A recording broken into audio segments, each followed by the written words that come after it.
All right, hey people, today's August 13th, 2022. It's about 4:45 a.m. here in Indiana. My name's Chris Lucas. I don't know how long I'm going to have this video or what I'm going to do with this video. I just kind of wanted to touch on Trump a little bit. I know it's Sabbath. I try to keep everything, pretty tied to the Bible on the Sabbath. But I thought I'd share some things with people, and I want to talk about my thumbnail I created. Let me share the screen real quick.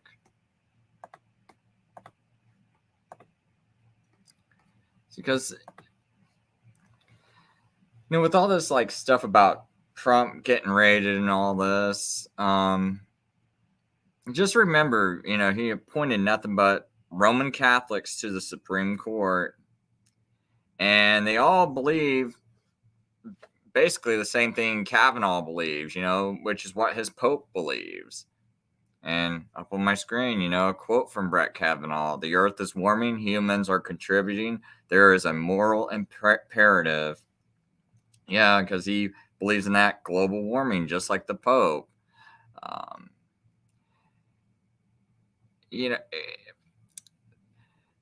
See, I see a one world system, and everyone, the only thing I see that hasn't happened, like the one world order is there. The Vatican's running it. They just haven't, I guess, been like completely overt about it. But I mean, people that just go and cry about this new world order and all this, dude, this is your new world order. It's the Pope. I got to bring an image up on the screen. I know people saw it many times. If you watch my shows, just remember that man with the funny hat called the Pope. Wears the hat of Dagon. And who is Dagon? It was the Philistines' god, right? And he walks around wearing that Dagon hat. And he's got this audience hall. And I don't know. I mean, does that look like a snake to anyone? Maybe. A snake's head.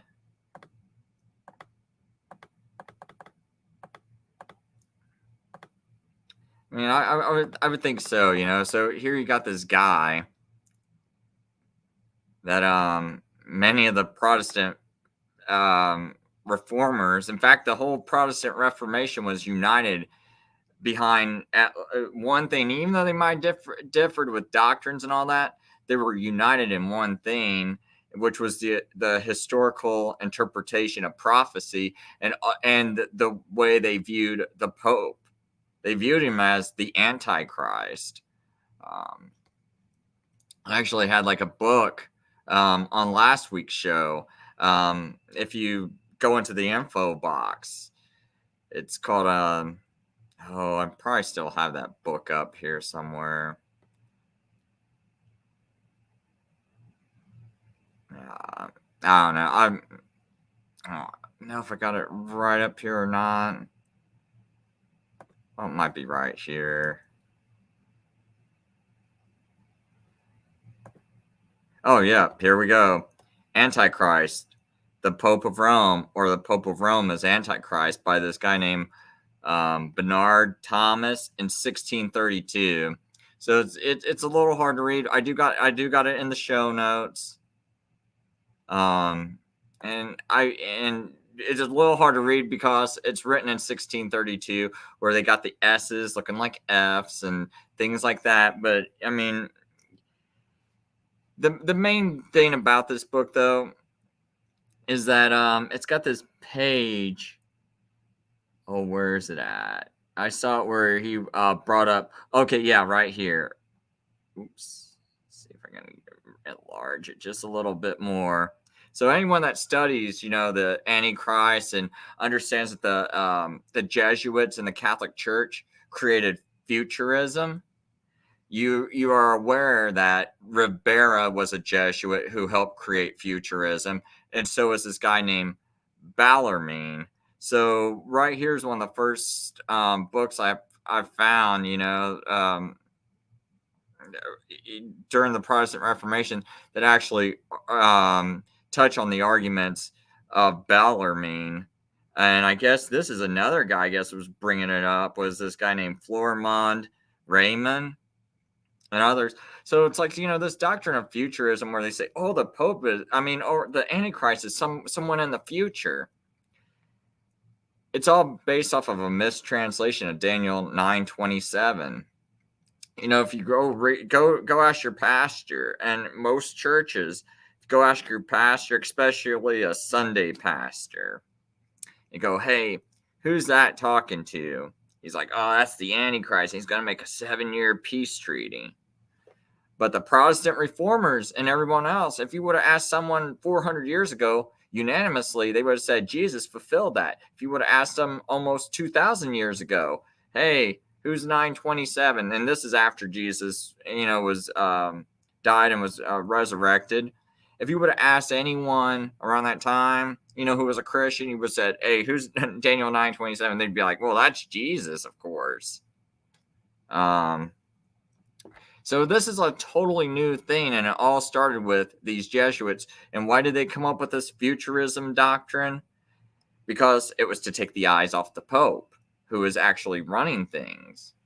So when you see this guy like Donald Trump, and he's doing nothing but nominating these Roman Catholics with bad, horrible records, it's like Kavanaugh. One of the things he was accused of doing was sabotaging the Vince Foster investigation. Go look up who Vince Foster is. He's like a lot of people were thinking that the Clintons bumped him off. And that's one of the things he was kind of supposed to be looking into. And there's a strong argument that he sabotaged the investigation. I think this guy named Dove Ivory wrote a book about it. DOVIV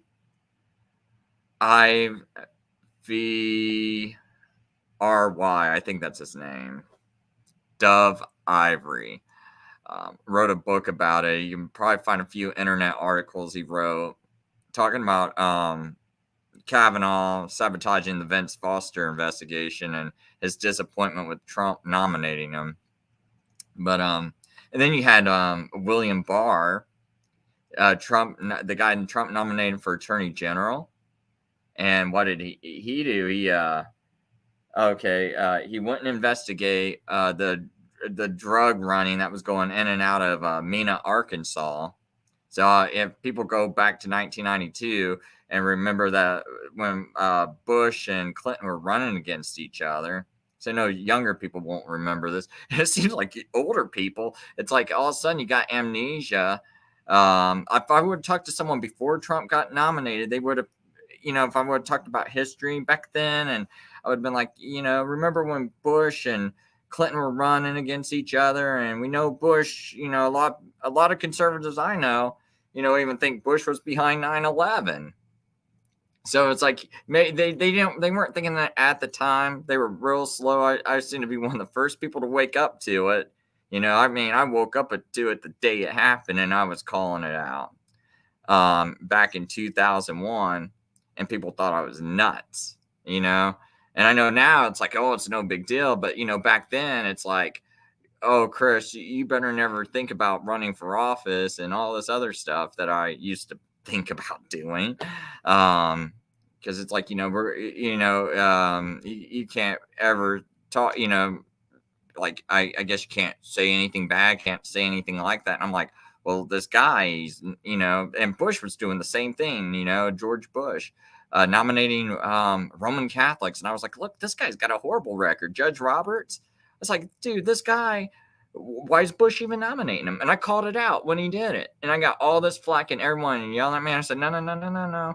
I said, just because the Democrats are crying, just like when they were crying when Trump nominated all these people, and people were like, yeah, we're winning. Remember all those people? They go, yeah, we're winning.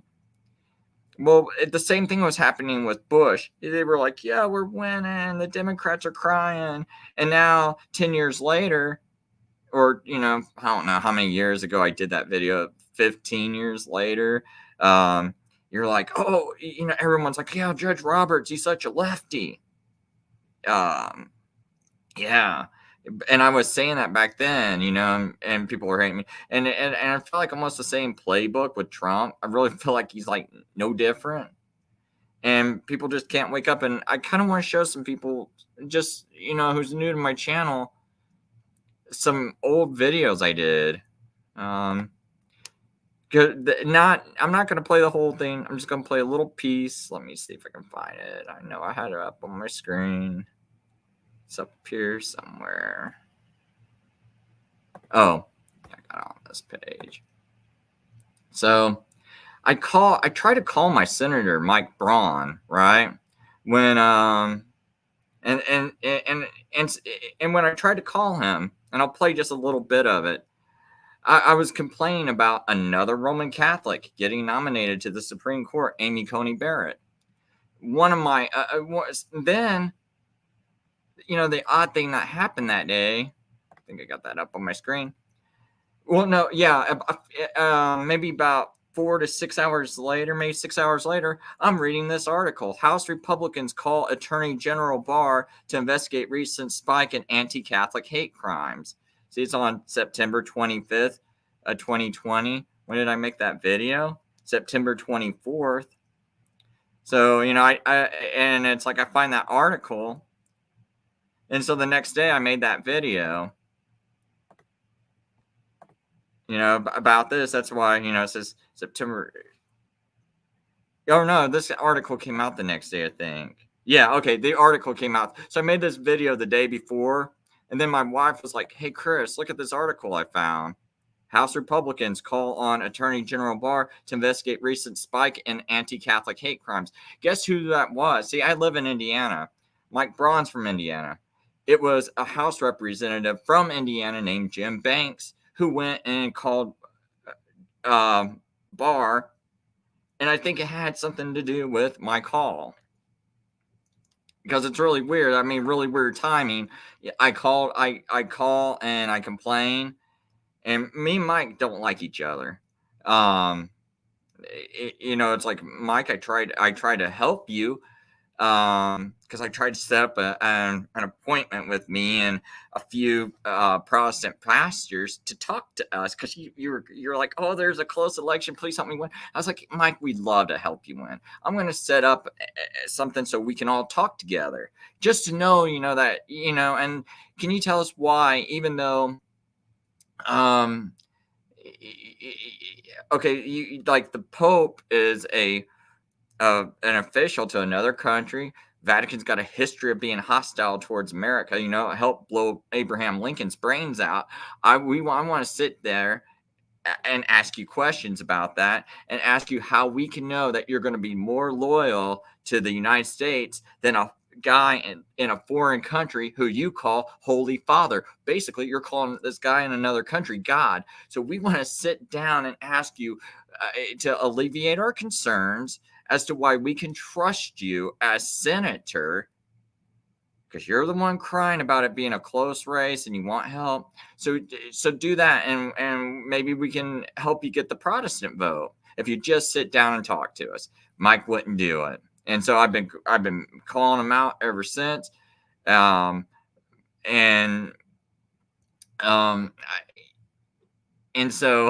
so I call him anyway. And see, I know how my call is going to go, and people are like, why do you even waste your time calling him? So I can put these things on record, so I can show you what these people really are like. So let me just, oops. Yeah, I'll play this. Let me see if I can find the spot here. You put another Roman Catholic on the court. Roman Catholics. I'm getting pretty pissed about this stuff, to be honest. So let's see if I can find it. I think this might be. Try to put this on the speakerphone. Actually, got that all the way. Thank you for calling the office of United States Senator Mike Braun. No one is available to answer your call right now. We are constantly monitoring voicemail and will return your message as soon as possible. To relay a legislative opinion or to seek assistance with a federal agency, You may also visit our website at www.braun.senate.gov. Further, if you are currently working with a caseworker within the office, you may email them directly. Thank you. Yes, my name is Chris Lucas. My telephone number is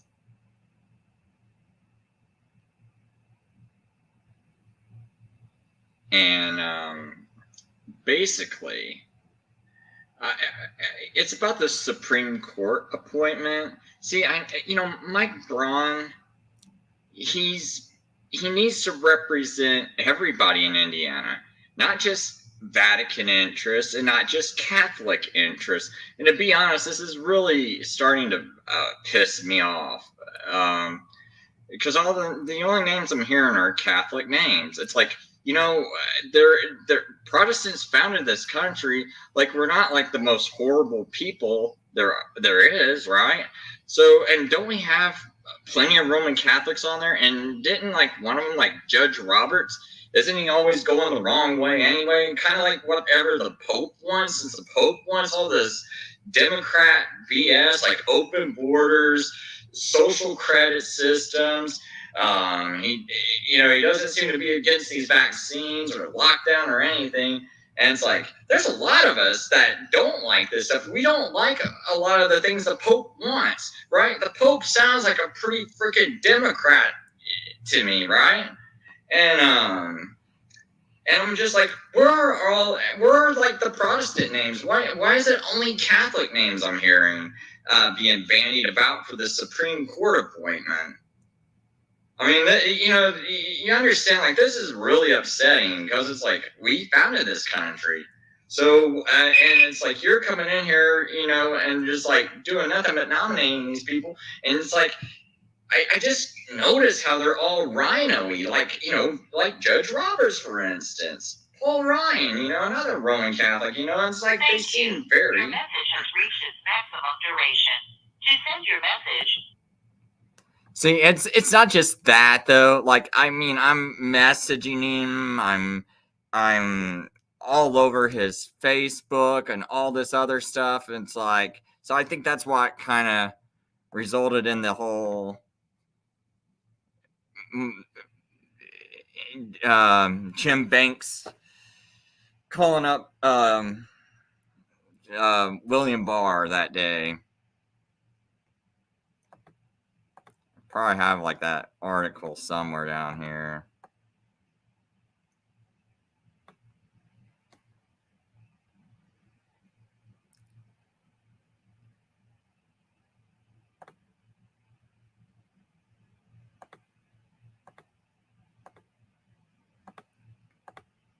Oh yeah, right here. We see Banks right there. Yep, that's Jim Banks.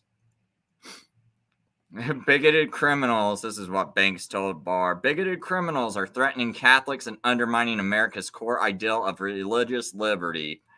How is it that I'm undermining the religious liberty when you're sitting there being bigoted, doing nothing but nominating a whole Supreme Court full of Roman Catholics?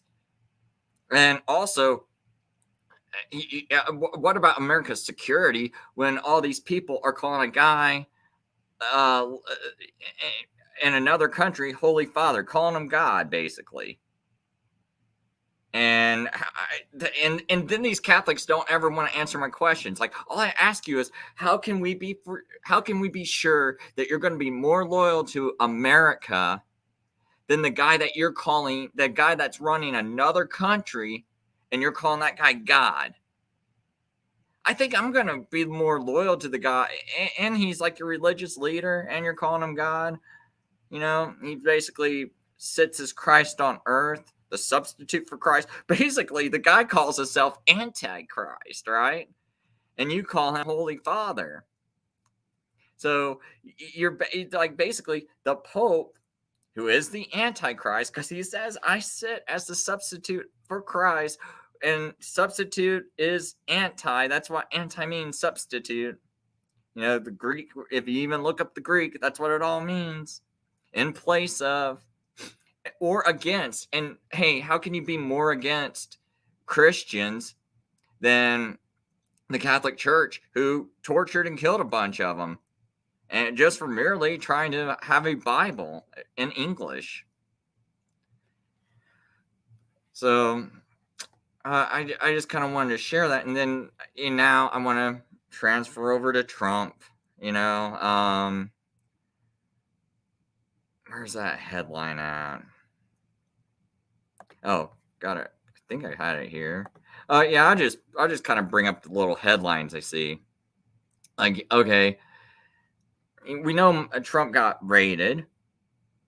And to me, this is all fake. It's fake like the election. Back in 2017, I said, prepare yourself for something like COVID. Now, I didn't know it was going to be called COVID, so I didn't say COVID, but I said, judging by these people Trump's appointing, they're Roman Catholics, and they're even deep state. I said, so all this stuff about, oh no, Trump's in office and he's after us. These Democrats aren't scared because he's appointing the guys that help them get away with all the crimes, like William Barr, like Kavanaugh.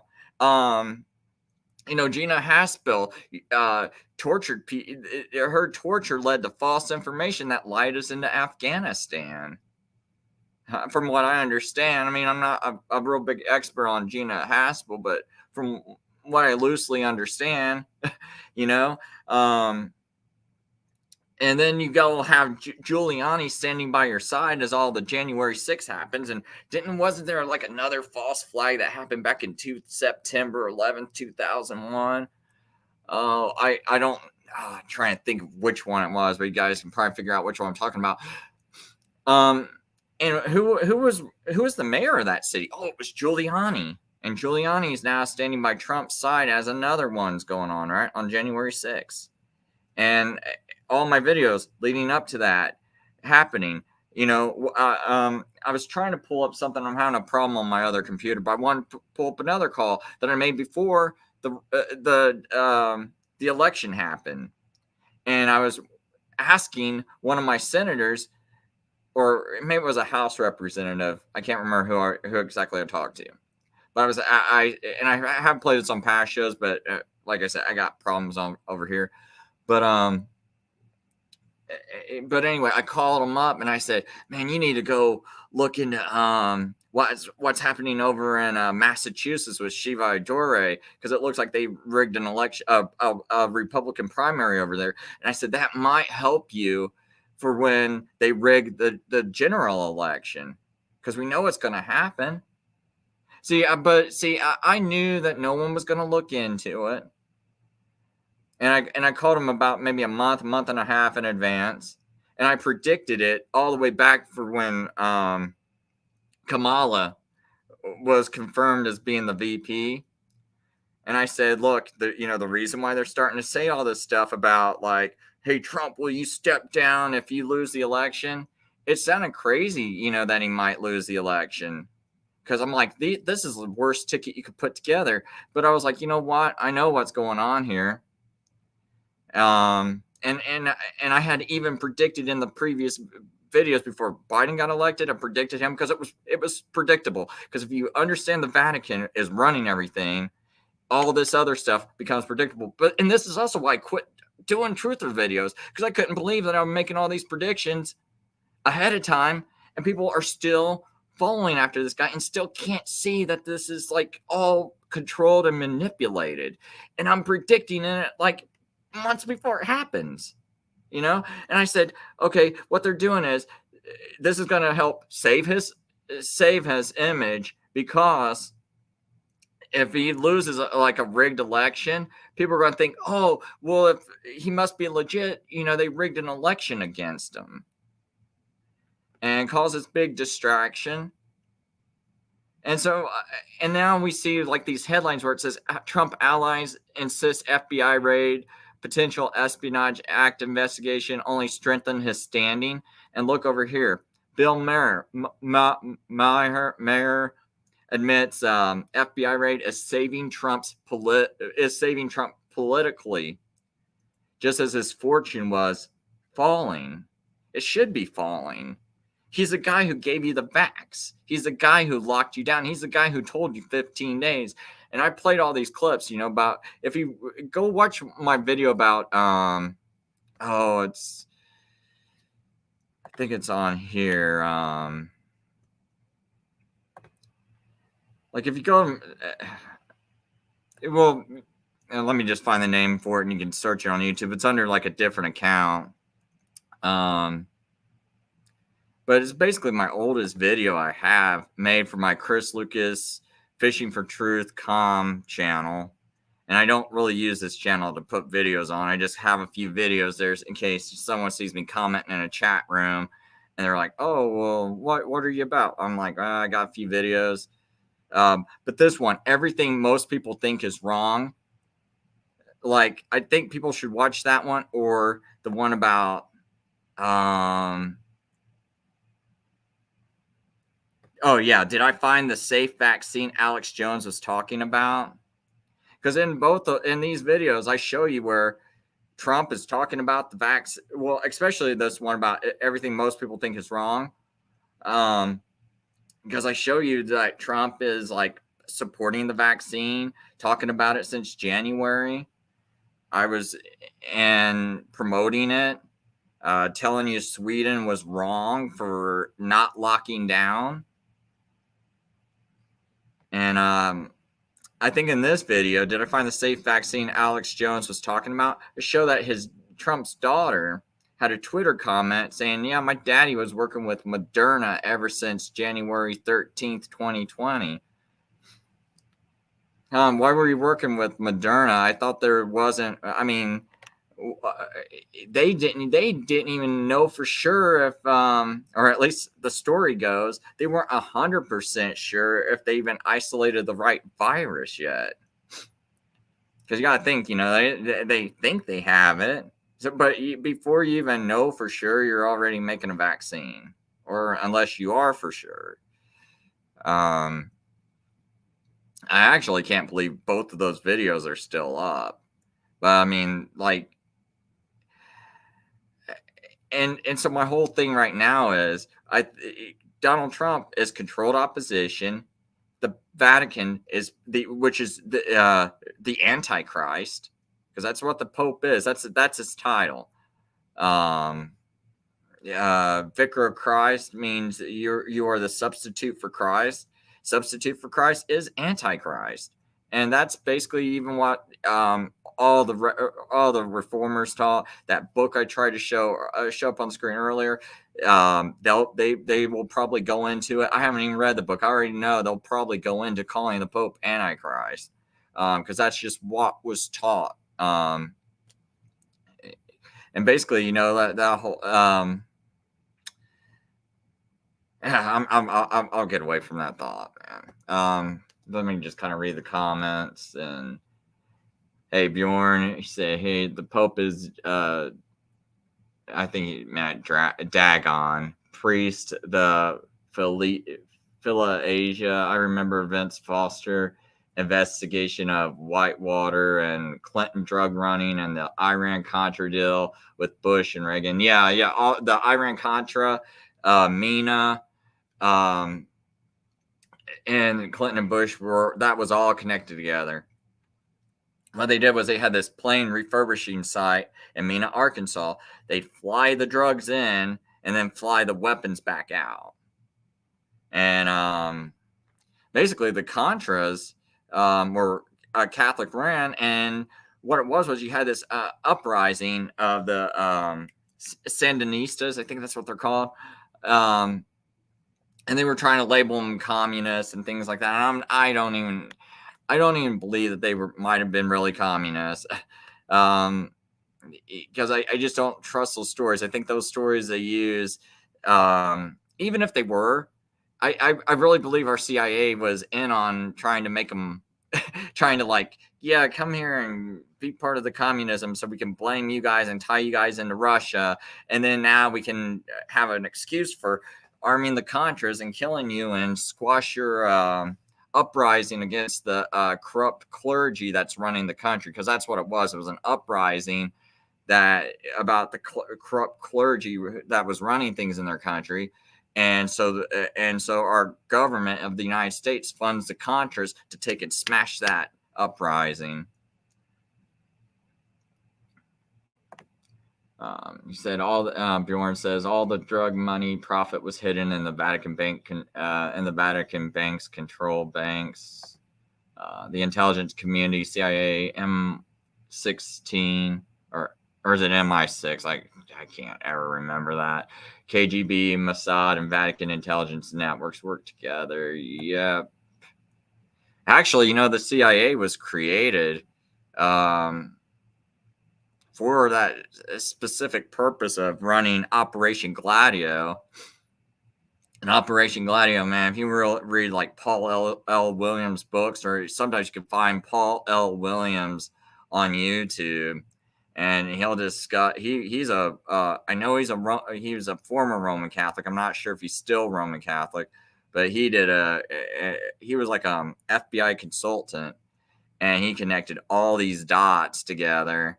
Kind of reminds me a little bit of Charles Chinnicky, like right before Chinnicky left the Catholic Church, and Chinnicky exposed all that stuff that the Vatican was plotting against Abraham Lincoln. That's kind of what Paul O. Williams reminds me of, like a really like kind of an honest person that's just giving you honest facts. But anyway, Paul L. Williams wrote this book called Operation Gladio, and in it he details basically how the Vatican is running the mafia and all these other things all through Operation Gladio, which is, I think it's tied into what's going on in Ukraine. Anyway, Bjorn says, Chris Lucas, the reason why I said that Trump is getting Democrats voters' sympathy to reelected in 2024. Yeah, I really thought he'd be done, and I'm really surprised that boy ain't done, man. I mean, like, and I should have saw it coming, but like, I'm a guy that works 70 hours a week, man. It's hard for me to read everything, see everything, have a chance to even think about everything. But I mean, like this, he's being set up real nicely to come back in office, or maybe he doesn't come back in office. See, that's the thing I'm kind of worried about too, is be him and Alex Jones, Alex Jones is another guy, controlled opposition. I've been saying this forever. It's like got real old videos concerning Alex Jones. I mean, just to let people know who's kind of like new to my stuff. Let me see here. Yeah, like this is a video I did back in April 26, 2010. Because I've been doing this truther stuff for a long time, like over like 16 years, I think, or longer. And I was talking about Alex Jones being controlled opposition back then. This guy named Derek in the Midwest is his YouTube name. And it's all one word, and it's like Derek, Derek. And he went and infiltrated We Are Change and started up his own We Are Change organization, We Are Change Oshkosh. And anyway, but one of the videos he made, and he exposed like how that was a controlled opposition operation. But one of the things too is he had this video where he goes on Alex Jones's site, and he tries to type in like Knights of Malta, and like the comments are always removed. And he goes and searches through it, and it's like, look, man, there's not one reference for Knights of Malta. So here's this guy, Alex Jones, trying to be claiming to be a truther, but yet no comments about the Knights of Malta allowed on a site. And so, but anyway, that's all that stuff with Alex Jones. People say, oh, he's like a canary in the coal mine, and he's kind of gonna tell you like what's getting ready to happen to the rest of us because they're going after him first, and it's going to come after us. Well, sort of true. He's like controlled opposition, and they go after him, but since they control Alex Jones, he gets to look like the hero that's all attacked. And you're like, just like with Donald Trump, it's like, oh, they fixed the election on Donald Trump. He must be legit. Oh, they're going after Alex Jones. He must be legit. And I think they're going to use these two jokers to take and control the opposition that's going to try to rise up against the government if that happens. I mean, I kind of think that they're trying to push people into wanting to do that. And if they control the opposition, they can take, and if your opposition starts doing stupid things in order to respond, or like, okay, we're going to try to fight this oppression, and they're trying to whip the wrong people together. And yeah, well, this guy over here, like, imagine Trump saying this guy over here has a good idea, and he's like Kavanaugh, same guy that, like, the kind of guy that would fix the Vince or sabotage the Vince Foster investigation. Why would you not think, if he's going to promote someone like that to the Supreme Court, that if Donald Trump's out front in some kind of patriot movement, that he's not going to help the wrong people sabotage the movement? And what I mean by sabotage the movement is, you guys might have good heart, good intentions, and you don't realize that he's not really for you. And then these people that he picks get you in some trouble. Just like that whole January 6th thing got you in some trouble, big trouble. And I mean, I know you guys won't listen to me. Most of you won't. I mean, I'm probably just talking to the few people that's already agreeing with me. But I mean, hopefully, someone new, it clicks to you. And if you need help, man, go watch my videos about how I showed Trump's hand in all this, and Alex Jones's hand. Why is Alex Jones talking about Trump rushing out a safe vaccine to try to beat Bill Gates? If you watch that clip, called "Did I find the safe vaccine?" Alex Jones was talking about. I only got like 90 views, and I think what it is it's too much truth. I think it would cause most people, like, they would have a breakdown if they saw that video, especially if they believe in Trump. They would have a breakdown. It would cause Democrats to have a breakdown. It would cause Trump voters to have a breakdown, because in it you see Alex Jones promoting Trump, and I'm showing you, okay, Alex Jones says Trump's working on this safe vaccine. He's trying to beat Bill Gates, so he's rushing it out. He's helping him rush it out. I go, well, here's this tweet from Ivanka Trump saying Donald Trump's been working with Moderna since January 13th, 2020. So that must be the safe vaccine, right? Donald Trump's working with them. And he's helping him make it, or he's like behind that vaccine ever since January 13th, before we didn't even know if COVID was going to be bad. Can't get no more. That must be the safe vaccine that Donald Trump is trying to rush out, according to Alex Jones. And you people are still promoting this guy. I got a friend, man. I did videos with him. I even broke the friendship. Try to be a friend again, because I thought by breaking my friendship with him that it would wake him up and jar him.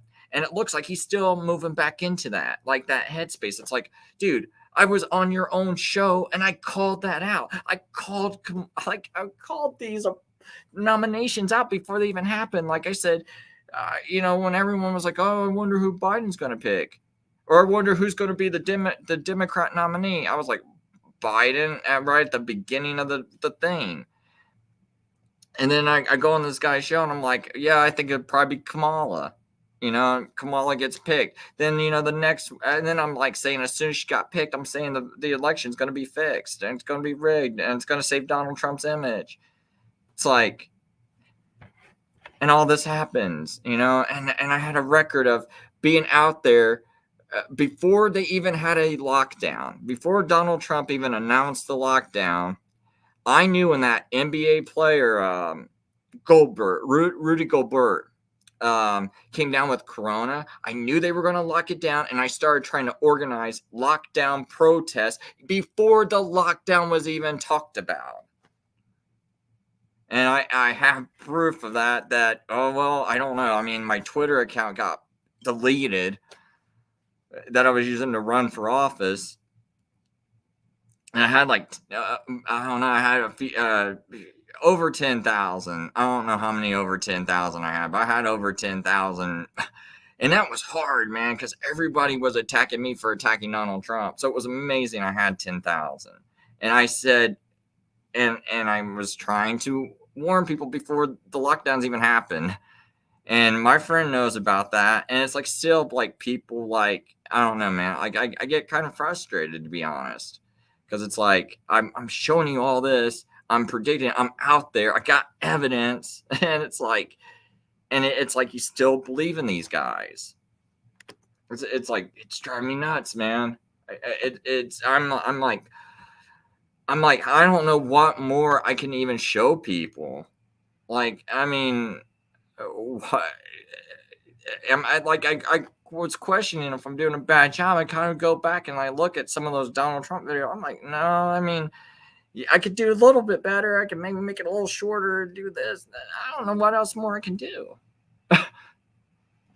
But anyway, Bjorn says, Chris, the reason I said the intelligence community worked to was this KGB agent named Nikolai Leonov, who interviewed Lee Oswald in Mexico City to help the Castro brother and Che in 1953, has interpretation.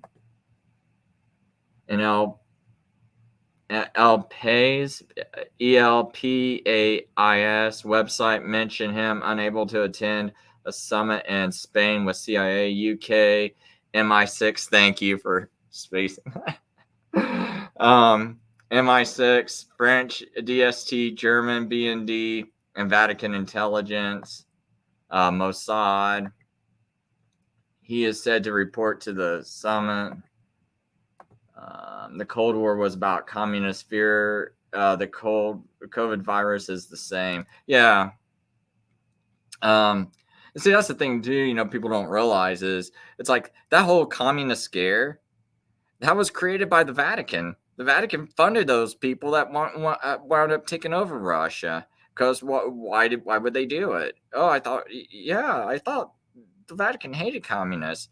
No, I mean I got a book. What's it? James Aiken Wiley. What's it? The Papal Hierarchy. Bring that up on the screen real quick. But in this book, it's called the Papal Hierarchy and Exposure of the Tactics of Rome for the Overthrow of the Liberty and Christianity of Great Britain. It's also America, though. But this guy, James Aiken Wiley, wrote this in 1878. 1878. So,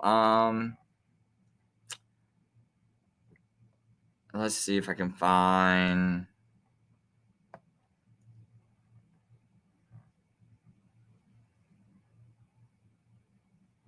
Oh, I can't remember how to search Google Books, though. How do I search this? I think I click this. Okay. And communism. Yeah, he's already writing about communism way back in 1878. The papacy will join itself to every great and growing party. It will mix itself up with every popular cause. It will reconcile itself with communism, though not with civilization. It will cozen and flatter the masses. It will weep over their wrongs and say, and we'll say, were I a judge in the land, I would right the cause of every man. Just kind of like how, yes, if only our guys could become Supreme Court judges, they'll right the wrongs. They'll get rid of abortion. They'll do all these good things. I don't really, and abortion's not going to go away just because, you know, this. they wanted abortion. I mean, if they didn't want abortion, Roman Catholics run like, I think, what is it? I think Rhode Island's the most Roman Catholic state in America. I think it's like up to 54%. So they got the majority control there. They run the politics there. So you can't say, well, they're not even elected there. Well, no, they run the entire system, just like New York. Almost everybody elected in New York's a Roman Catholic. Everyone in Rhode Island is too. Or they're very ecumenical. And the whole thing about that is, if they want to get rid of abortion there, they could have done it. They don't do it. In fact, they're one of the places I think you could have it up to birth, maybe even past birth. So they don't help, I mean, and I would think, like, and it's like your places that are more Protestant leaning, you'll find that they're more against abortion. It's like California is ran by Roman Catholics for the longest time, and you find out that they're pretty left. Some of these other places where it's not so much so, but it kind of really is, because like in Indiana, even it's the Catholic Church still tries to back ecumenicals that will be very friendly towards Rome, because that's the real political gain. And I've been to like these places and called them out, but see, people leave me hanging because it's just like me. And it's like, it really needs, like, if there were just like 9 other people with me, 10 people, it would sound a lot better calling them out if I had 9 other people around me instead of just me going up against entire crowds.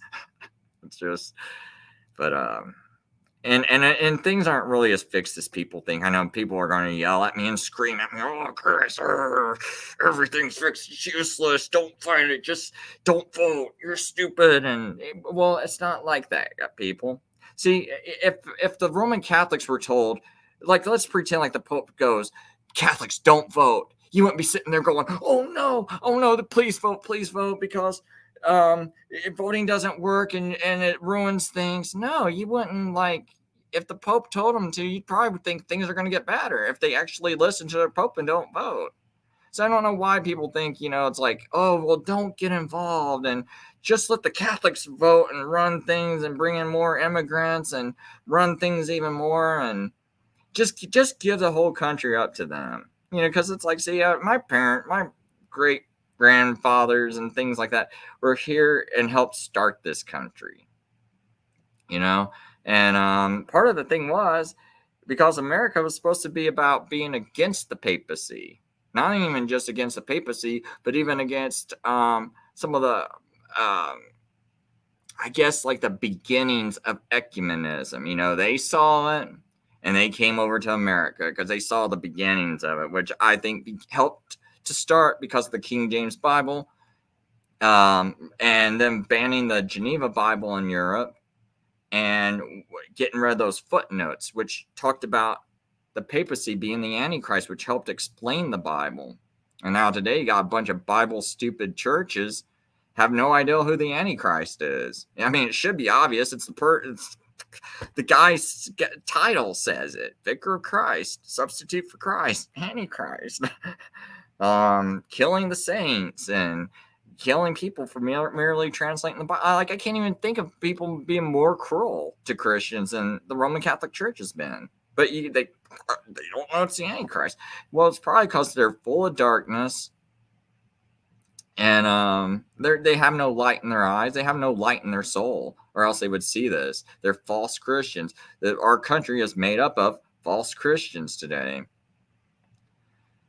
If they weren't, we'd see this stuff. We'd see it coming. We'd see the people who Trump was electing and nominating. I mean, we'd see these people that Trump's running, and we wouldn't be like, oh, Trump's going to be our hero. He's nominating agents of the Antichrist. He's going to be our hero.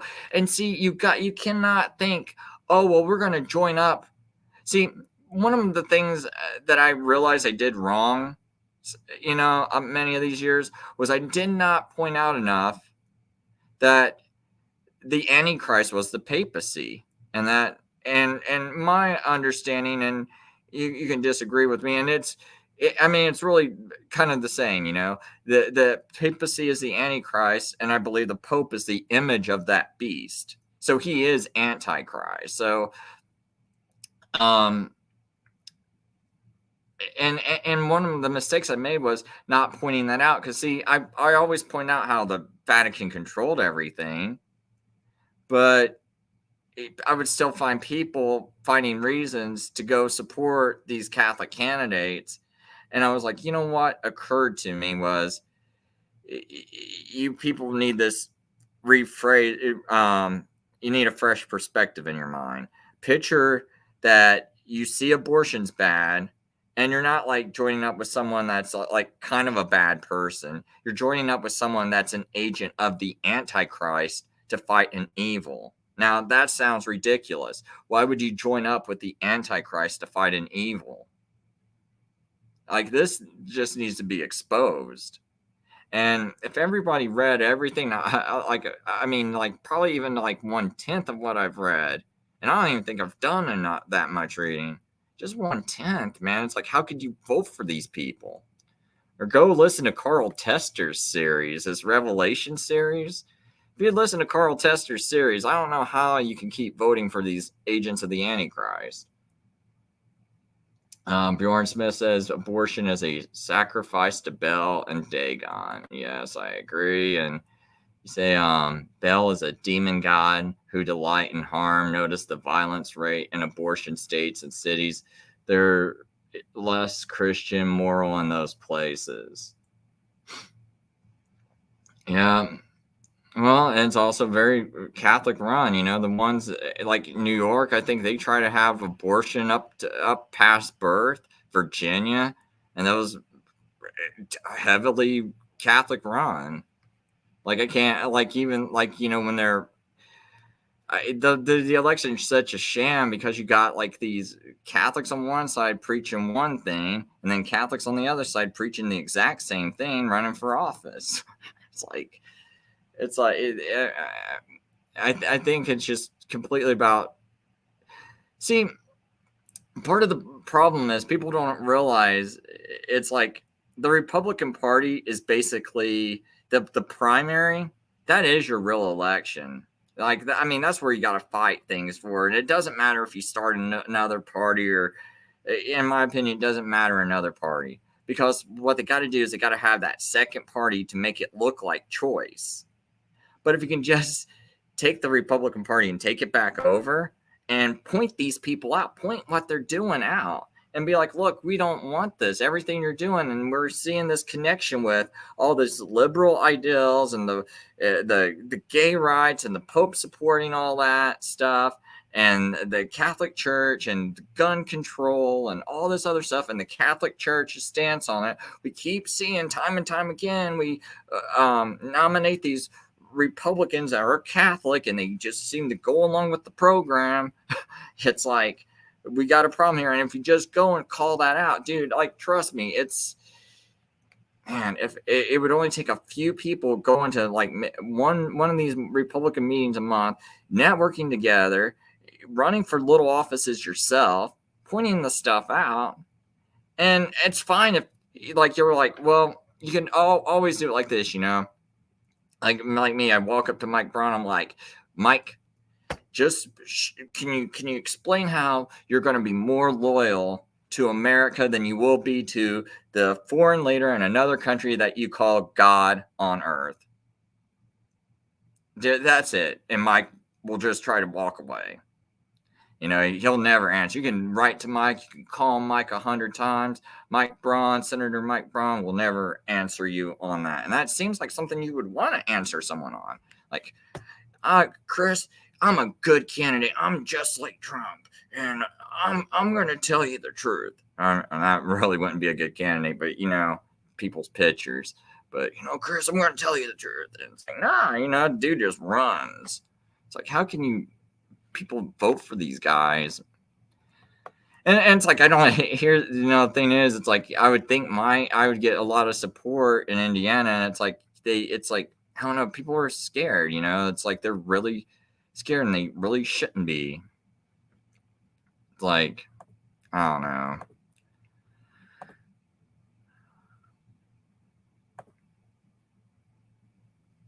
Yeah, I remember. Or you remember way back when Trump got sick, and then it's like Eric Trump said that Trump used a vaccine. And I always wonder what was really going on with all that. And what I think what they wanted to do is create the idea in the Democrats' mind that like, oh, they really do got a vaccine, and Trump's already using it, and he's hiding it, and they got a cure, and it's like, I don't know. I just remember reading a lot of really weird things, man, like how they just played with those people's heads to make them think, oh, Trump, like they really got the Democrats to think, man, Trump's got a safe vaccine, and he's just hiding it. But anyway, just read a few more comments. Yeah, I didn't really, I wanted to talk. I don't know. I could really talk about the Bible now, and kind of point something out, I guess. Like I got a Geneva Bible up on the screen, 1599 Geneva Bible. Kind of does tie into all this, because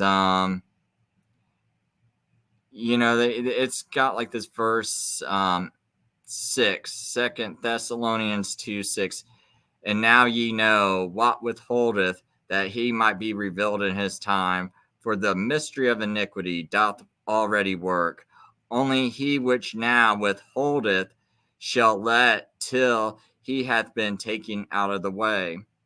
Now, a lot of Christians today will teach the he withholdeth is the Holy Spirit, and when it's taken out of the way, so they'll teach you rapture. So when the Holy Spirit's taken away, they believe the church gets raptured, and then all this great tribulation happening. It's like, I don't know. I mean, what was all that happening? All that cruelty happened with the Inquisition, and not just the Inquisition, but even leading up to that, with like the Vatican chasing the Waldenses through the mountains to kill them just because they got the Bible and they're keeping Sabbath, I believe, and all this other stuff. But anyway, I'll show you what they taught all the Protestants at that time, and even the people before that. You can go all the way back to Tertullian, and a few other people, man, back in the 1st, 2nd centuries, 3rd centuries. In fact, it even gives a reference to Tertullian. It says, it says, he foretelleth that when the empire of Rome is taken away, the seat that falleth away from God shall succeed and shall hold his place, as the old writers Tertullian, Chrysostomus, and Jerome do expound it. So they were basically saying it's not the Holy Spirit, it's when Rome gets taken away. And what rose up in Rome's place? The Holy Roman Empire, the Vatican. So when Rome's taken out of there, the seat that falls away from God, the Vatican, which is like all the Christians that had like fallen away from true faith, shall succeed and shall hold his place, as the writers Tertullian, Christos, I can't say that one, and Jerome do expound on it, or blow it up real quick so everyone can see the word I'm stumbling with. But so you're also, so things I'm teaching you or telling people, it's nothing new. Oh, by the way, teaching. I think I might have said Artaxerxes the second, like, and one of my things, and it was like Artaxerxes the one. And now it's kind of like, how do you mess it up? Just listening to so much, man, and my mind is mush and make a mistake. So, and I was listening to someone that was kind of wrong about that. I'm pretty sure it's Artaxerxes the first. But anyway, I don't know who I said. I don't even know if I even said it in the video, but I think I did. So I'm just kind of making sure I'm clear on that. But when I was talking about Daniel 9:27, it should be like Artaxerxes the first that gives that decree. and 457. But here's the thing. I might as well bring this up too for some people, because this futurism and all this other stuff that people are teaching.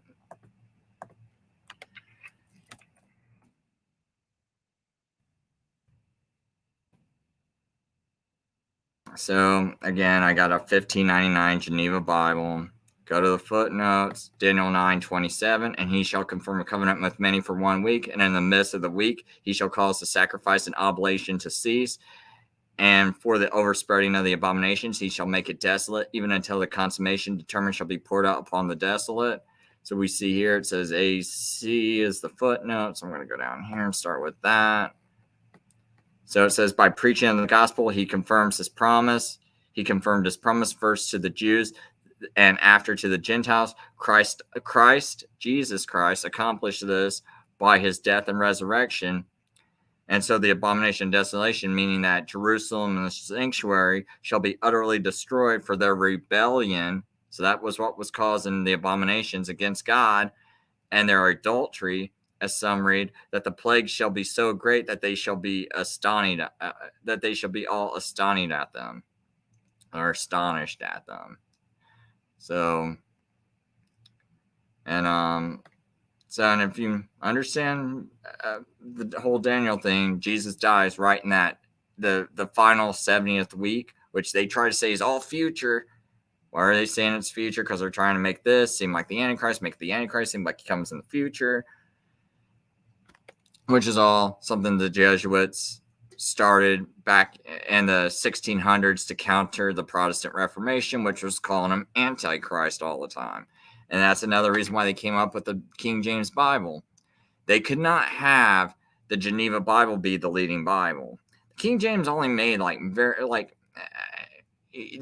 they made some better translations than the Geneva, and then they made a lot of translations that weren't as good as the Geneva Bible.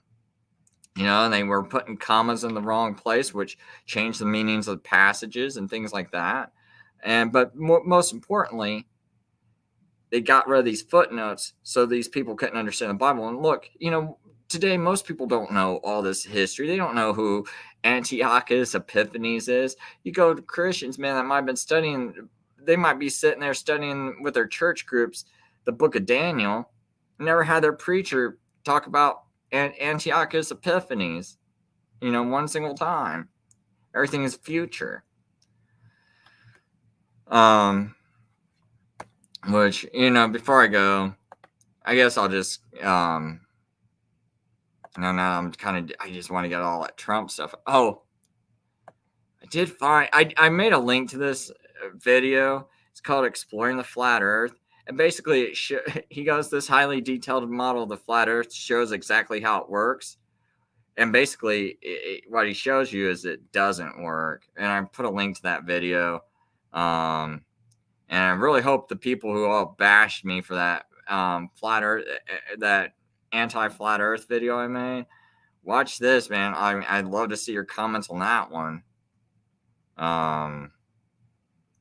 Because they keep going about how you can't see certain things according to their model, like it just doesn't add up, to what the sun rises and sets. People are seeing over here doesn't add up to over here. And how does that work on this flat Earth? How can someone see a sunrise and be on the opposite side of the map and see a sunrise also, and things like that? So it kind of goes over some of these things. I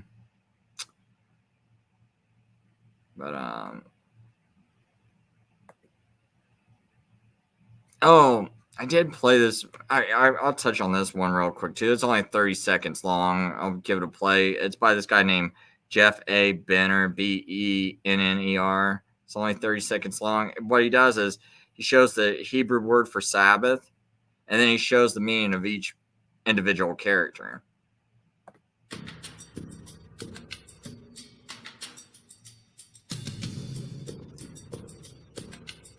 So, one of the characters is teeth, which means sharp press eat, and another one means tent. So tent press to the tent. means return. 2 crossed sticks, sign covenant mark. So covenant return to the covenant Sabbath. It's basically what he. Oops. I want to pause it there.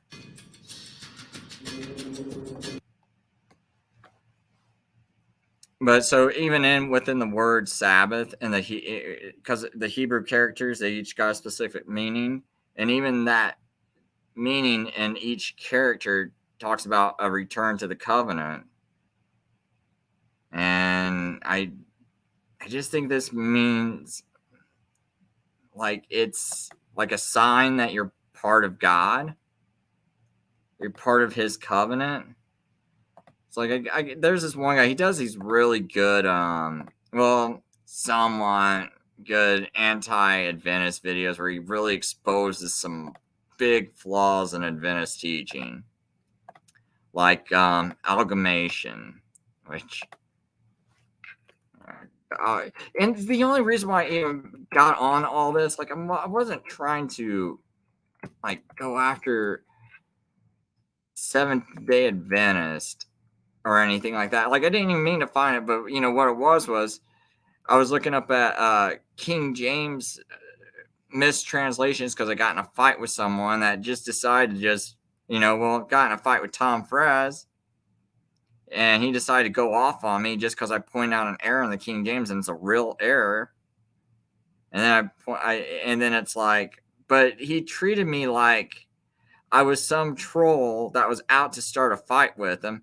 And for a while, I've known of Tom Fraz's racist associations, and I never brought him up. So if I was really going to do something, I would have found that video where Tom Fraz drops the N-word.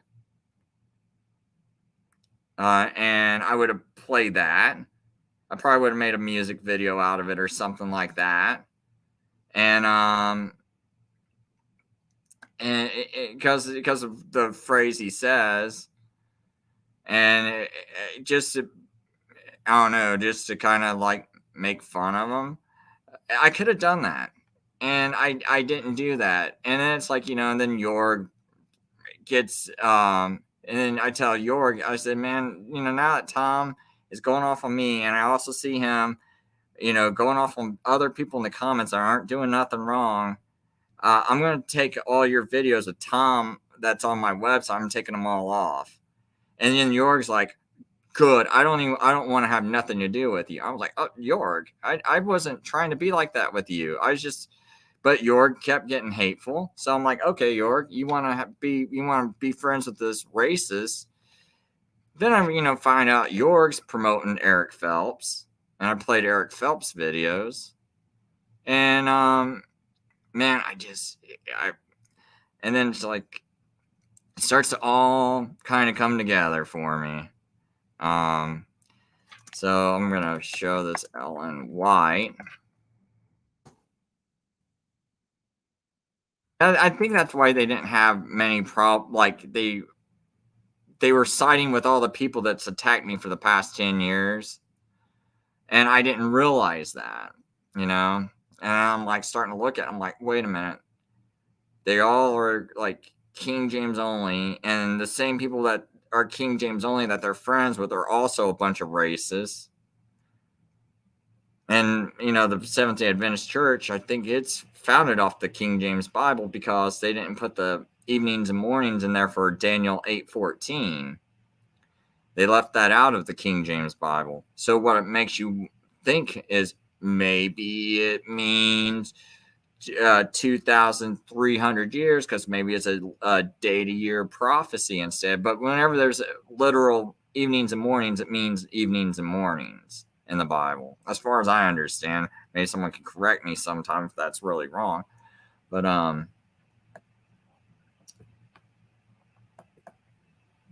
let's see here.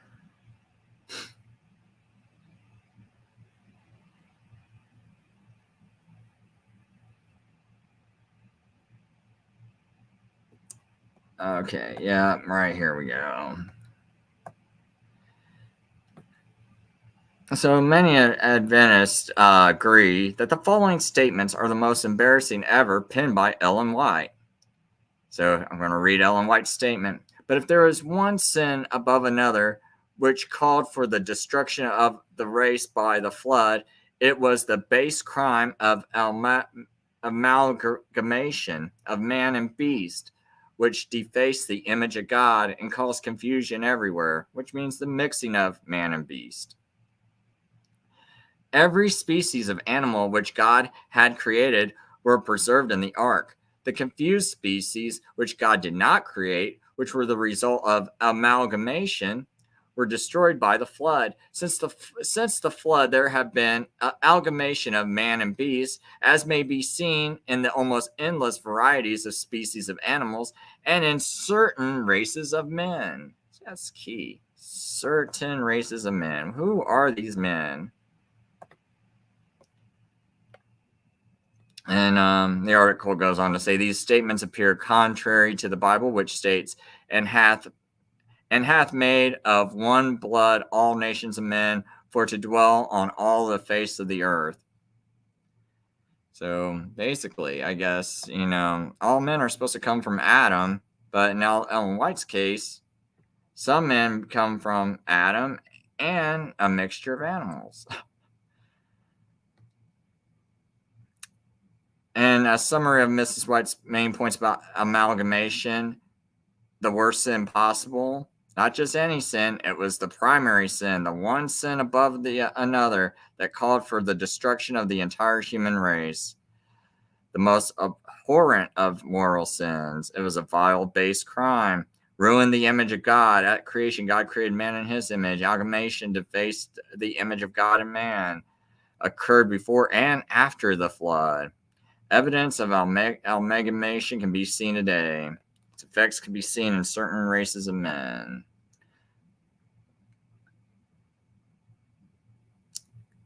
Yeah, there's like this woman that they refused to in a hospital because she was black.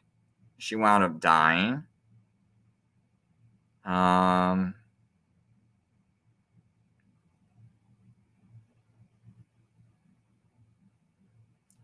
Let's see here. Oh, here we go. So, which race is a product of amalgamation? Ellen White's statement provoked instant controversy and stinging criticism when it was published in 1864. Some recognized it to be racist, while others scoffed at the idea that certain races were an amalgamation of man and beast. This forced the church leaders to perform damage control to restore the image of their prophet. Mrs. White said the results of amalgamation could be seen in certain races of men. People were asking, which race is a product of amalgamation between man and beast? If intermarriage between black and white people had indeed created new races of humans, who were they? This was the thorny question for a church that was becoming more racially tolerant after the Civil War. Thus, Adventist editor Uriah Smith was tasked with crafting an explanation that would quell the uproar. In 1866, 2 years after the amalgamation statements first appeared in print, Smith published a defense of Ellen White in which he struggled to make sense of some of Ellen White's more outlandish statements. In a series of articles appearing in the Adventist Review is found the first official Seventh-day Adventist explanation of the amalgamation statement. Smith argued that the line between human and animal had been blurred, and that there was an undeniable evidence of the union of man with beast, which could be observed in such cases as the wild bushmen of Africa, some tribes of the Hottentots, and perhaps the Digger Indians of our own country. So I might be part of the amalgamation, because I do have American Indian in me. So I'm warning you people, if you're a Seventh-day Adventist, I might be an amalgamation. So anyway, to assure the SDA flock that Smith's explanations had the approval of SDA authorities, the General Conference reviewed his manuscript prior to publishing it in the review and provided it a hearty approval for his explanations. 2 years later, Smith reprinted the articles in a book. James White carefully reviewed Smith's book prior to its publication and then recommended it in glowing terms to the readers of the church official magazine, the Review and Herald. And I'm just going to read this quote, and then I'm just going to stop. The association has just published a pamphlet entitled Visions of Mrs. E.G. White, a manifestation of spiritual gifts according to scriptures. It's written by the editor of the review. While carefully reading the manuscript, I felt grateful to God that our people could have this able defense of those views they so much love and prize, which the others despise and oppose. Got a little picture of the amalgamations right over here to our right.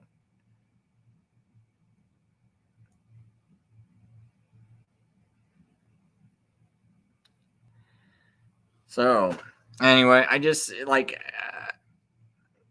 see, I only stumbled across this all because of that whole King James only stuff, man, because I would never found out that it never translated that Daniel 8:14 properly, and that Daniel 8:14 is what led to the creation of the Seventh-day Adventist Church, because that's where they got their investigative judgment from, because they take 2,300 years from Daniel's date, I think, of 457 AD. Is that right? Something like that. I always see them bringing up the Daniel prophecy of Daniel. I don't know how it all works, to be honest. All I know is they end up somehow taking that 2,300 years and tying it. I thought they tied it to Artaxerxes. Can't remember off the top of my head.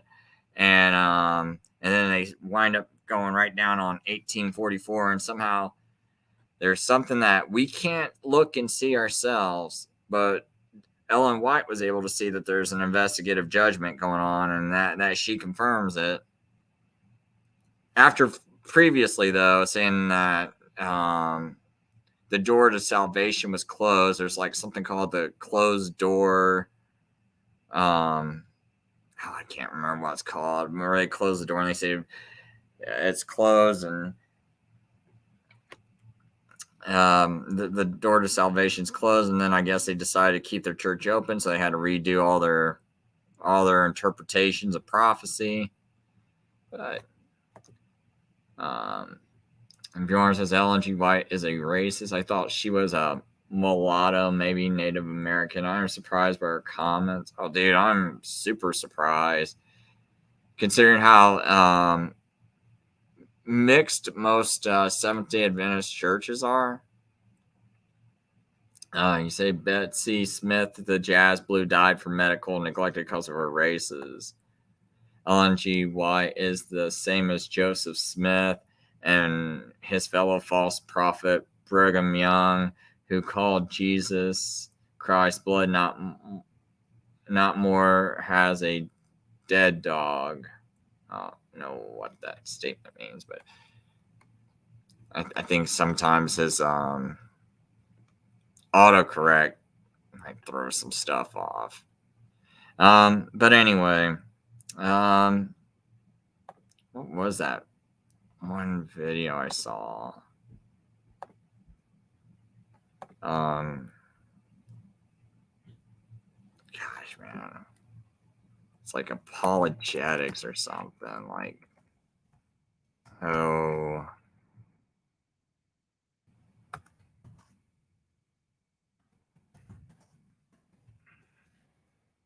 I need to see if I can find it. I know what the channel is, man. He had some really good stuff. If my phone wasn't dead, I could find it in a second.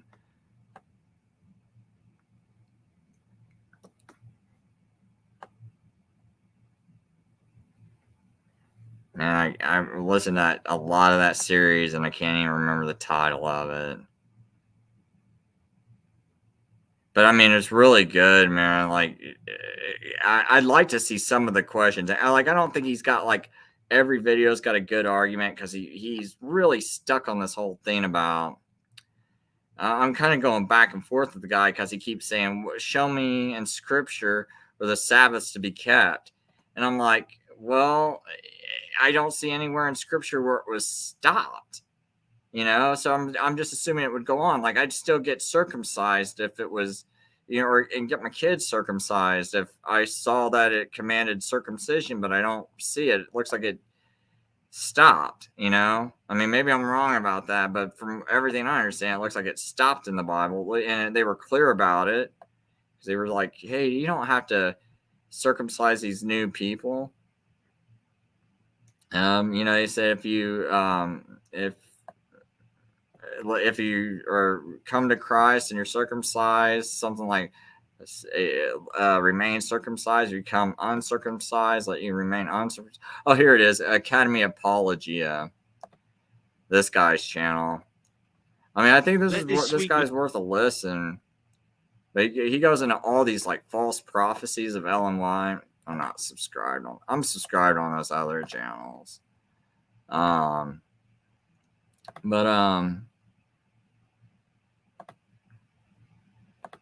just kind of want to show you like the playlist real quick. But this Academy Apologia, I would love some of the stuff to be talked about. I mean, that's actually where I found out about this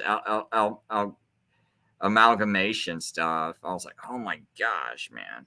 It's like it like blows me away. I'm like, how in the world do they even still have a church?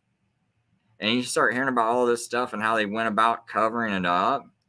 It kind of made me mad, man. I mean, to be honest, I feel like they are like liars, and it just makes you mad because it's like, how do you, like, okay, I really wanted some fellowship, right? Because when you keep the Sabbath, it's really hard to find a church, for fellowship. It's like the only other one I know of is all the way across town.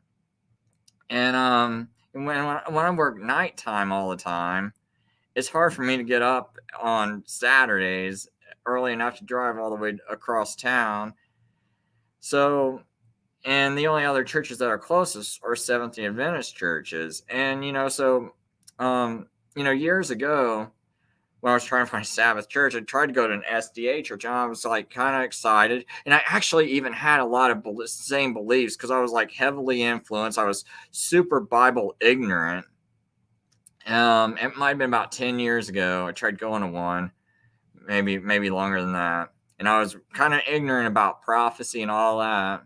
And so when they were talking about America's the second beast, I was like, yeah, I agree with that. But I did find some false prophecies at Ellen White. And I was like, yeah, but I just got one question. Can I like do things within your church, work with your church, even though I believe Ellen White's a false prophet? You're like, nope, sure can't be part of our church. And so, and that kind of bothered me that, here's someone like me, and I feel sorry for other people who might, I feel like I really need fellowship and support, to be honest. But I feel really sorry if anyone needs it more than me and isn't so mentally tough. And to be honest, I don't even know how mentally tough I am. I know I'm very determined, but it's like, it's kind of sad that you're going to tell people that you're going to try and make them believe in Ellen White to be part of your church and to have fellowship. And then I start finding out all this stuff, and I feel a lot of rage. I feel a lot of rage against this church now.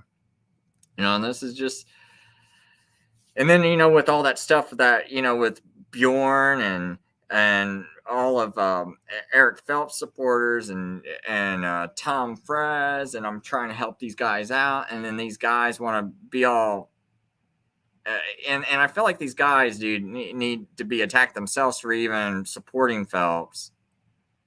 And I was trying to go easy on them, and it's like, no, it's like, I play that video, man, of like it's called Racist Railers.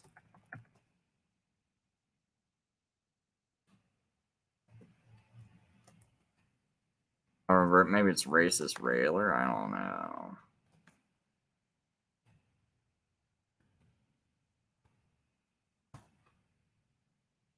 Yeah, racist railers explode. Is going to have not only spiritual problems,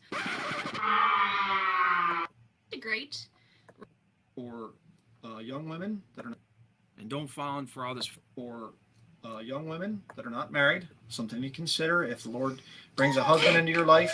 Make sure he's of your nationality, your exact same kindred, and make sure the Lord is your matchmaker, not man, not friends and family.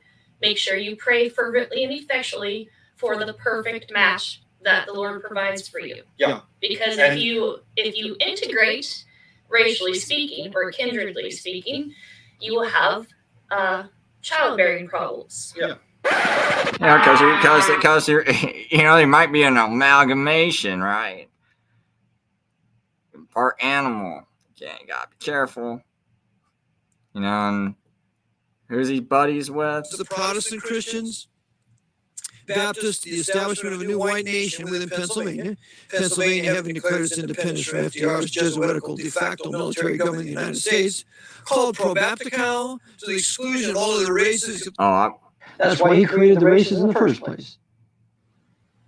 White nations can be white. Black nations can be black. Those who wish to mix, they can have their nations. But it's time people had a choice as to who they wish to live around, and that we should stop being forcefully miscegenated, forcefully mixed in our nations, because we, the Jesuits, I won't say that anymore. Yeah, see, that's the part I want. Right when he said, people had a choice as to who they wish to live around, and that we should stop being forcefully miscegenated, forcefully mixed in our nations, because we, the Jesuits, I won't say that anymore. Yeah, we the Jesuits. See, I think he's a Jesuit. See, this is what I'm getting back into. I basically think the SDA organization is Jesuitical. And I know they talk against them, but I've watched so many people give up the Sabbath because once they learn about all this stuff about the SDA church, they walk out of the SDA church and they walk away from the Sabbath too. They throw both out. And I think that's a design by the Antichrist. Like, I believe this is the spirit of the Antichrist that helps. Because why does the Pope only acknowledge the SDA church? There's that quote, and SDAs go, well, this means that our church is the right one because it's like the Catholic Church, SDA, Sabbath.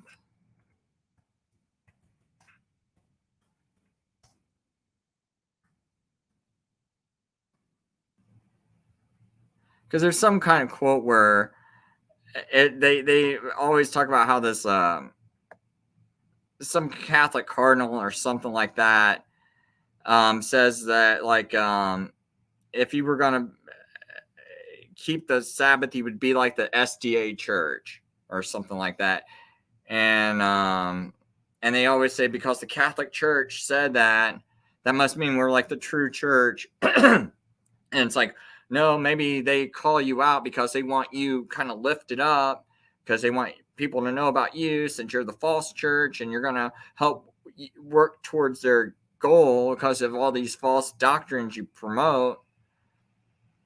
And once people start finding out about all those, they're going to throw the Sabbath out with the bathwater, get back into these Sunday churches, and these Sunday churches are linked back into the Vatican because they're all part of the ecumenical movement. And you can watch all these videos where, these SDAs, they're like, oh, we're infiltrated by the Catholic Church. Like, I'll just show something real quick. SDA, Jesuit, infiltration. And they're like crying out, like, oh, we got Jesuits. We got Jesuits infiltrating our own church.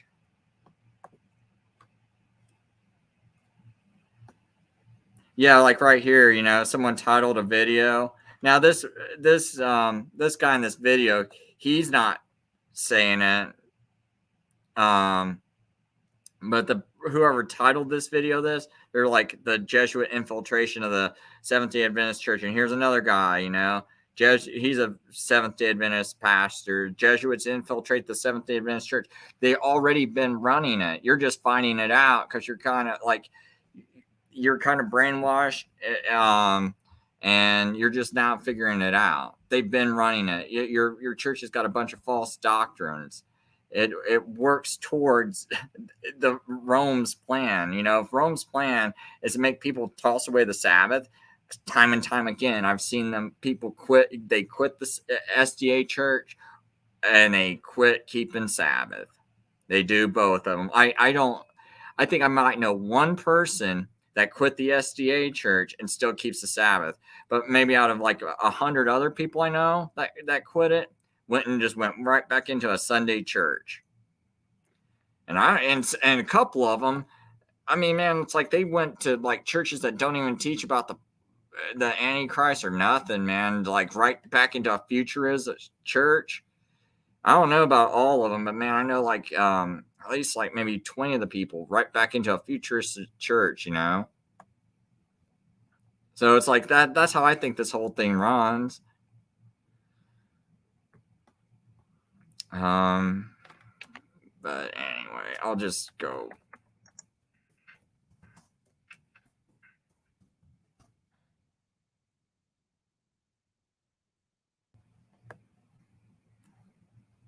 So all these, and maybe I should type in Eric John Phelps.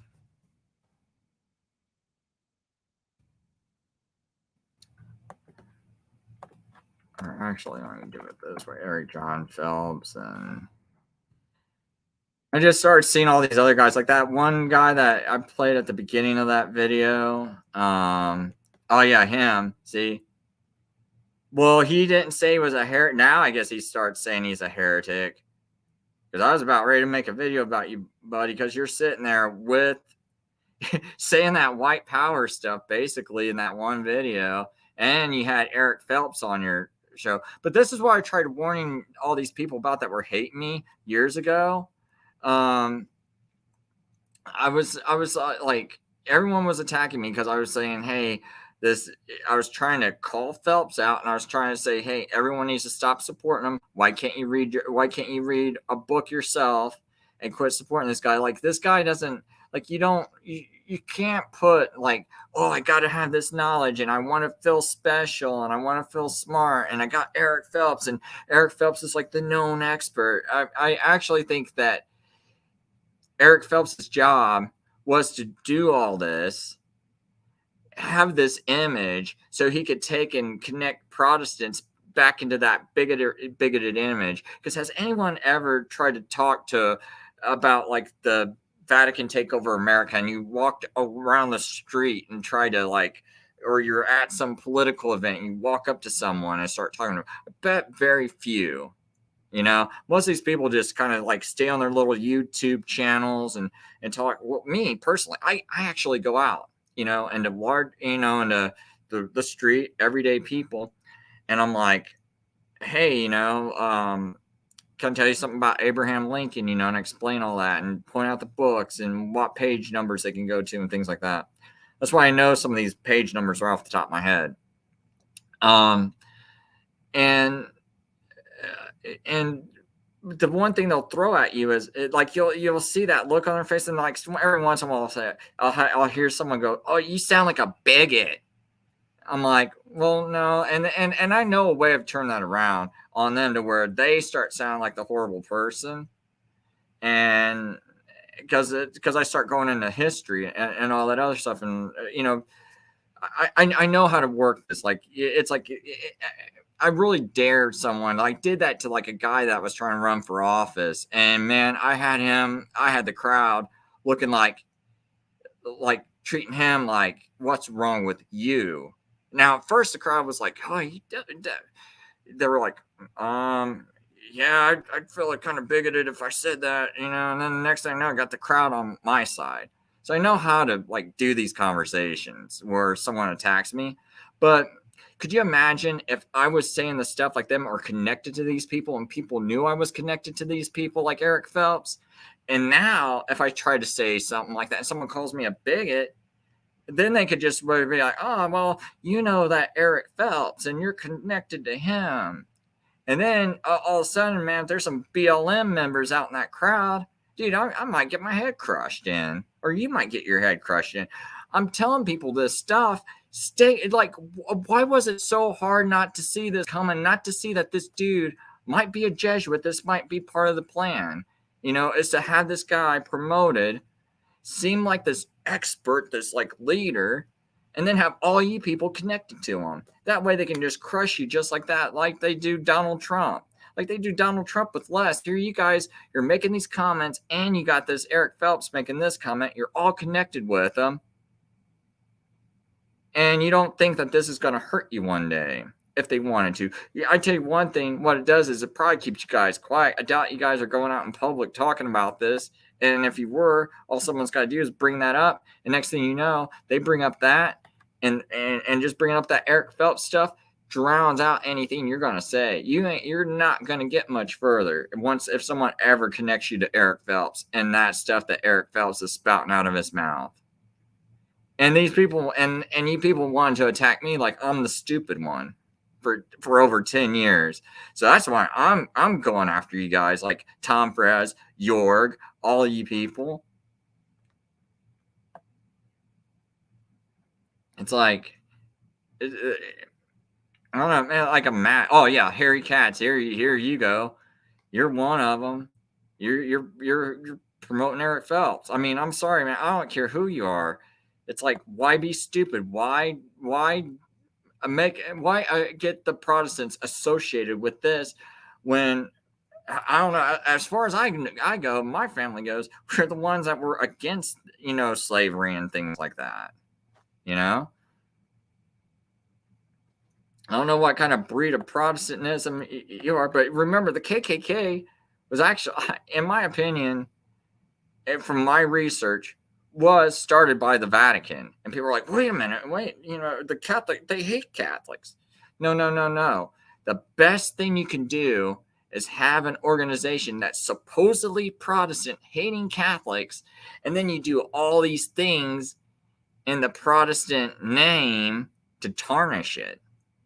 But do those things that help the Catholic goal.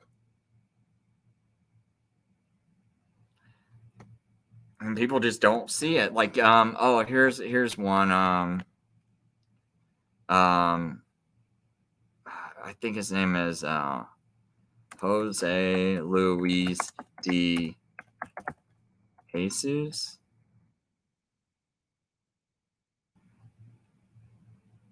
Yeah, there's this guy. And I believe another similar thing.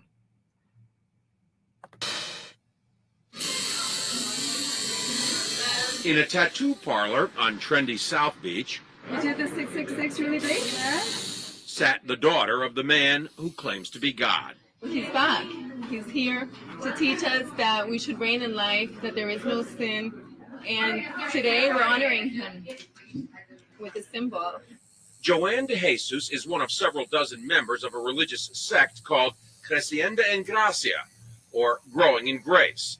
They were tattooed on their arms, ankles, even their necks with 666, the biblical sign of the Antichrist. Why? Because their spiritual leader says he is the Antichrist, not the embodiment of evil, but rather the second coming. 666, Antichrist means do not put your eyes on Jesus Christ of Nazareth. Put it in Jesus after the cross. And that's you. That's me. Andy says the word Antichrist is a bad translation of a word that actually means the new Christ, the second coming. Puerto Rican-born Jose Luis de Jesus Miranda founded the sect 20 years ago in a warehouse outside Miami. You receive it, you accept it, you confess it, and it's done unto you. The charismatic 61-year-old de Jesus claims millions of followers, most in Latin America. His sect does have hundreds of churches, cable TV stations, and says it brought in $1.4 million in donations last year. And he boasts of a rapidly growing presence in the United States. In an interview with us in September, he declared, I do greater things than Jesus of Nazareth. Much greater. Now, sporting his new tattoos, 666. Triple S. Huh? de Jesus says those expecting the second coming of Christ on a cloud with angels have misinterpreted what Jesus himself said. He said it. You won't see me anymore because he will come in another body, which is me. He's in their head. He's inside the heads of those people. De Jesus is dangerous, says religion professor Daniel Alvarez, because he believes he's God. These megalomaniacal moves are the ones that are very disturbing because it shows that he does believe he's on hype, and he's capable of saying to his members, go to 2666 on your arm. I believe he's also capable of asking his church members to do even something more dramatic than that. De Jesus laughs at the implication. They always say those things. They're going to keep waiting for me to kill everybody, you know. Right. I'm giving life to people. De Jesus is referring to the suicide deaths of more than 900 killed in the so-called Jonestown Massacre nearly 30 years ago. But he says mass suicide would never happen with his followers. If somebody tells us, listen, drink some Kool-Aid and then we'll go to heaven, that's not true. We are already in heavenly places. De Jesus preaches that heaven can be found here on earth simply by following him. There's no sin and there is no hell. And that's part of why he's attracting so many followers. But marking your body with 666 seems an unusual way to show you're a Christian, even unnerving the tattoo artist. I see you're wearing a cross. Protection. John Zarella, CNN, Miami. Yeah, so he's also against the Catholic Church. So it's like, I mean, just what a better way to like just slam a like anyone who's like trying to expose the Vatican. And then it's like, here you got like another guy, you know, and to me, I always compared him and Phelps together, you know, because I'm just like, well, you got Phelps being the racist, you got this guy going against the Vatican, and he's all public, and he's having everyone get the 666 on their arms, and I don't know, like I just always kind of lumped all these people together, and never liked them, and I feel like everyone's just trying to give the whole Protestant idea. When I say Protestant, I mean like you're protesting against the Catholic Church and just trying to make us look horrible, you know. I mean, that's why I couldn't stand talking to Johnny Cerrucci anymore, because he's dropping F-bombs and all this other stuff, and it's like, I'm not gonna have. And again, here's a guy that goes and gets like shoved up, you know, to like the top, you know, like promoted around the circle, right? It's like, we don't like. I'm just tired of these people, man, like that just kind of trash the image. And I wish I had more time so I could do things and not make stupid mistakes in videos and things like that I do. But it's just kind of like I rush things out, but it's like that's why it kind of like these people, like, I don't know, man. It's just like, can people just not trash the Protestant image? And then I see, like, you know, the Seventh-day Adventists, and they got all that baggage, you know, about being a false church, and they're going against the Jesuits. And guess what? You know, even when people leave the Seventh-day Adventist church, sometimes, just like the Sabbath, they give up all that stuff about the Jesuits, the Catholic Church too. Like, oh, I quit believing in all that too. Just go right to their Sunday church that doesn't believe in it either. It's like, and I think it all works together, all for evil, all for the growth of evil. But you know, that's kind of like my little rant today. Sorry. Just want to kind of get the rest of that off chest. And like I said, and I guess I kind of can tie into Trump, since they try to use Trump to bring about the racist thing, to just like destroy and divide.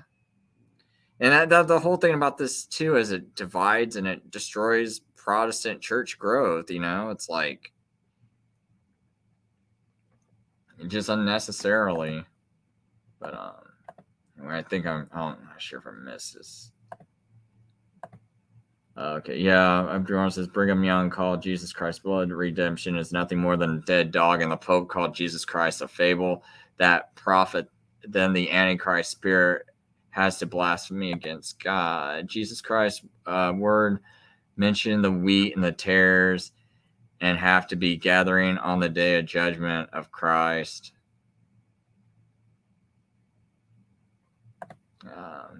Bjorn also says Jesus Christ mentioned the wheat and tares. They all have to be gathered at the day of judgment. The righteous have to live with the ungodly till the master returns. Eric and Bjorn goes on to say Eric John Phelps and Alex Jones have one thing in common. They both want Catholic fascist government replacing the Protestant limited government. Like a true Jesuit, speak against it, but privately supporting the Jesuit fascist government. Yeah. I mean, that's my biggest worry about all this is, you know, they're gonna like get all these people, man, like all riled up. And maybe that's like their best way of doing it is to like show people just how bad the Democrats are and then be like, oh, and Trump, you know, he's better somehow. And I mean, people still get behind him. Like he's like the ultimate patriot. And I just wonder, you know, is that their way that they usher in a new world order by making you think that Trump's like the good guy and that he's got the solution and here's all of his buddies and they're all Catholic and just bring in whatever the solution is that the Pope has planned for everybody and like to end the madness. I mean, man, there could be a lot of madness by the time Trump runs around where it's like he's almost like a Messiah savior type guy because we could have inflation going through the roof, all these various countries starving, everyone calling, you know, like for like someone to help them and you know, just could have a war break out at the same time, you know, like that Russia-Ukraine stuff could escalate. I think that's I'm starting to think that that's kind of like controlled, like, and maybe like this is something they want kept brewing. And now, I mean, I don't, you know, I got my various thoughts on whether, you know, Putin's controlled or not. I don't want to say dogmatically one way or the other, but the thing is, they could still, even if Putin wasn't controlled, they could have things plan to have things erupt, and I just have all this turmoil erupt, and Trump's seems like some kind of savior, some kind of hope that helps bring it all together. Or they could really make chaos happen, you know, and have all this chaos breaking out, and then on top of it, they go and do something to Trump, and then have everyone freak out in a civil war, and who knows, man, like. All I know is I don't want people like don't be trusting Trump. I mean, he gave you the vaccine in the first place. He could have ended the lockdowns. Just watch any of my videos about Trump. Just start out with my 30-minute ones, work your way up to my 2-hour ones. It's only about like 6 different videos people really probably should see and just really like know that Trump was never for you. But anyway, I'll go and I don't know. Hopefully, there's a decent mix of Bible stuff and all that. I guess one thing I could point out, and I'll just kind of make this the last thing I say, is Daniel 8:14. Since this is a chapter and verse that the Seventh-day Adventist Church was created on. I know just because I say these, just because I tell people about this, they still don't go and look. But if you go down to the Geneva Bible, you can go on BibleGateway.com and select the Geneva version. And I'm not saying it's the best translation of all time. I don't really think it's, if it is worse than King James, it ain't much worse. And I don't really think it is much worse. Like I said, I think they both got their flaws to it. But anyway, on here's verse 14. So we see the W and the X. So I'm going to read the footnotes, and I'll just read the verse. It says, and he answered me unto the evening and morning, 2,300. Then the sanctuary shall be cleansed. So I wonder if that's evening and mornings. Oh, now that I'm looking at that. I mean, not evenings and mornings. If it's 2,300 days, it could be talking about 2,300 sacrifices. The way they got that written, because you would make one sacrifice in the morning, one in the evening, and you could get 2,300 that way, and have it be a total of 1,150 days. So, because I know some people argue about if Antiochus Epiphanes can even fulfill that prophecy, and Judas Maccabees ending Antiochus Epiphanes' reign. I believe it's Antiochus the fourth, but I'm not 100% sure. But I know in the book of Maccabees, basically that's how you can find out about Judas Maccabees ending Antiochus Epiphanes' reign. And some people argue about enough time passing. And now that I see that the Geneva doesn't even have the word days, it just says 2,300. I'd have to go back and look at the Greek and see if the word days is even in there, because it could just be 2,300 sacrifices until the sanctuary is cleansed, because I think they do an evening and a morning sacrifice. So, or it could mean 2,300 days. But anyway, I'll get down to the footnotes. W and X. So who did these people, the Protestants 400 years ago and everyone before them, teach? It's that that is until many natural days be passed, which makes 6 years, 3 months and a half. For so long under Antiochus was the temple profaned. So they're saying it was Antiochus who this prophecy is concerning. Like I said, it would be Judas Maccabeus, Maccabeus, Maccabeus, in the book of Maccabees. And the thing about that is the day Hanukkah is a commemoration of Judas Maccabees ending Antiochus Epiphanes' reign. And some people say, well, Antiochus Epiphanes wasn't that important. But I'm looking at all this, like, if I type in Judas Maccabees, Judas Maccabeus, thing is, you find all these songs like Handel, Judas Maccabees Handel. You got them, like, so it's like a lot of people keep performing this song about Judas Maccabees, celebrating Judas Maccabees, and it seems like Judas Maccabees is like a pretty important person that they make kind of a big deal out of. So that's why I'm like, when people say, oh, Antiochus Epiphanes is not important enough, I'm like, well, there's, like, these people are, like, they got Hanukkah and they make a song for Judas Maccabees. I don't know. Maybe this is bigger than what people think. But I guess in the footnotes it says days. But I like I said, I had to go back and look at it because they left days out of the translation. But anyway, I know part of the reason why they got the existence of Hanukkah is because of this whole event happening. So this was like a big deal. It did happen in history, but I'll let people know. I've seen videos where people try to argue that it can't fit. That Judas Maccabees ending Antiochus Epiphanes' reign won't fit, but I don't know.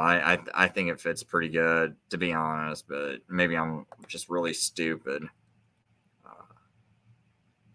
can find the whole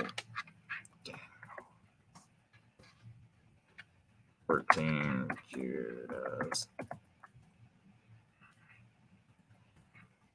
And 2,300.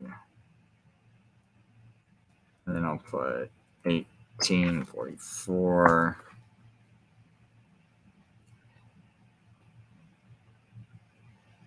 So I think there's this one.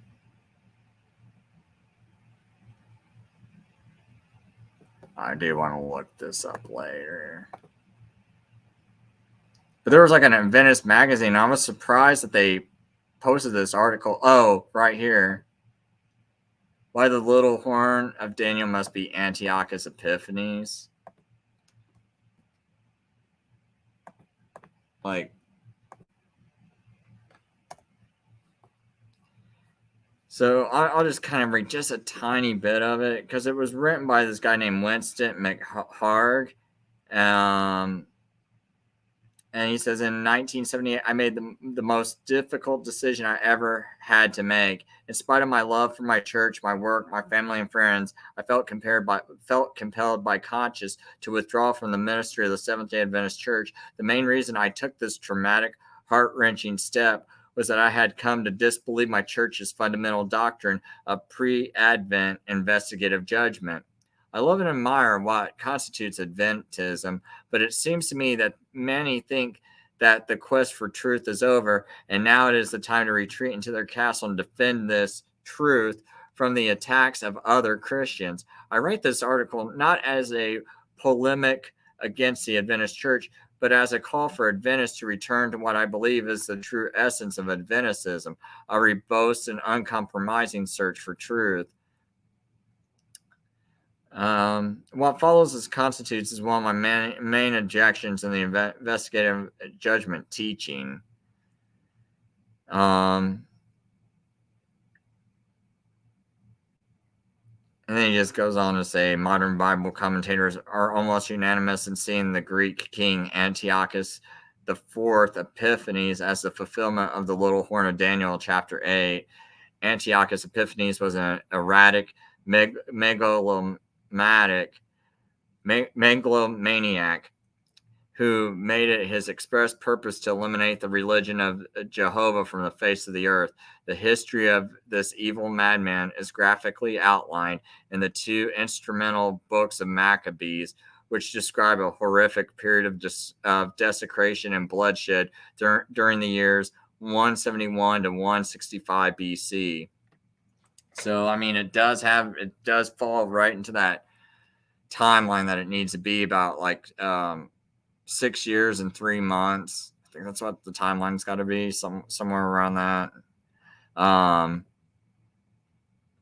During this terrible period of approximately 2,300 days, Antiochus attempted to impose Greek customs upon the Jewish people. Along with many other terrible outrages, he banned the continual sacrifices, desecrated the temple by installing a pagan image, poured swine's broth around the temple, and tortured and murdered thousands who refused to abandon their faith. Never before had there been such a blatant, foul, and arrogant attempt to totally wipe out the faith of Israel. A well-known scholar, William Barclay, in his commentary on the Book of Revelation, details some of the horror of this time. 80,000 Jews were either slaughtered or sold into slavery. To circumcise a child or to possess a copy of the law was a crime punishable by death. History has seldom or never seen so deliberate an attempt to wipe out the faith and religion of a whole people. He desecrated the temple. He erected an altar to Olympian Zeus in the holy place, and on it he sacrificed swine's flesh, and he turned the rooms of the temple into public brothels. To the Jews, Antiochus was the incarnation of all evil. He is the blasphemous little horn of Daniel. He is the nearest approach to the Antichrist in human form. And it says the tyrant's reign of terror was brought totally unexpected to a totally unexpected end when pious Judas Maccabeus and his sons rallied the faithful and incredibly routed the Greek army. It was 3 years to the day after the installation of the pagan image that the sanctuary was cleansed and rededicated. This joyful event was henceforth remembered by the Feast of Hanukkah, which was observed in the time of Christ, and that's in John 10:22, and continues to be celebrated by the Jews today. The stirring story is about to be exploited by Hollywood. Mel Gibson is rumored to be considering making a film recounting these incredible events. So anyway, I'm not going to read all this, but he's got like 12 points about why he thinks this has to be it. Oh, I did put this in the chat, well, in the YouTube chat. I'll try to remember to put this in the show notes later, but I just came across this, thought this was good, and it's like, since the whole Seventh-day Adventist faith pretty much rose on believing that the 2,300 days was going to be in 1844, it's like, I don't know, I feel like this is just kind of important to get out there and let people know. It's like, it might be a good argument against just leaving the church if it's built on all this falseness, racism, false prophecies, ridiculous things. Why do they have those like gowns that they used to wear because they thought that Jesus was coming? So they had these like white robes, and I think there's like prophecies where Ellen White literally says, like, you know, like it's supposed to be like the coming months, something's supposed to happen, and it doesn't happen, and I don't know. I just thought I'd just bring that up and try to put a link to that one guy's channel too. That I found that.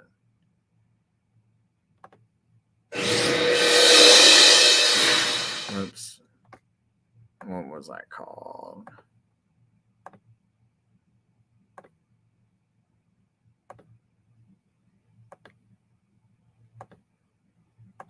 For sure. Is going to have.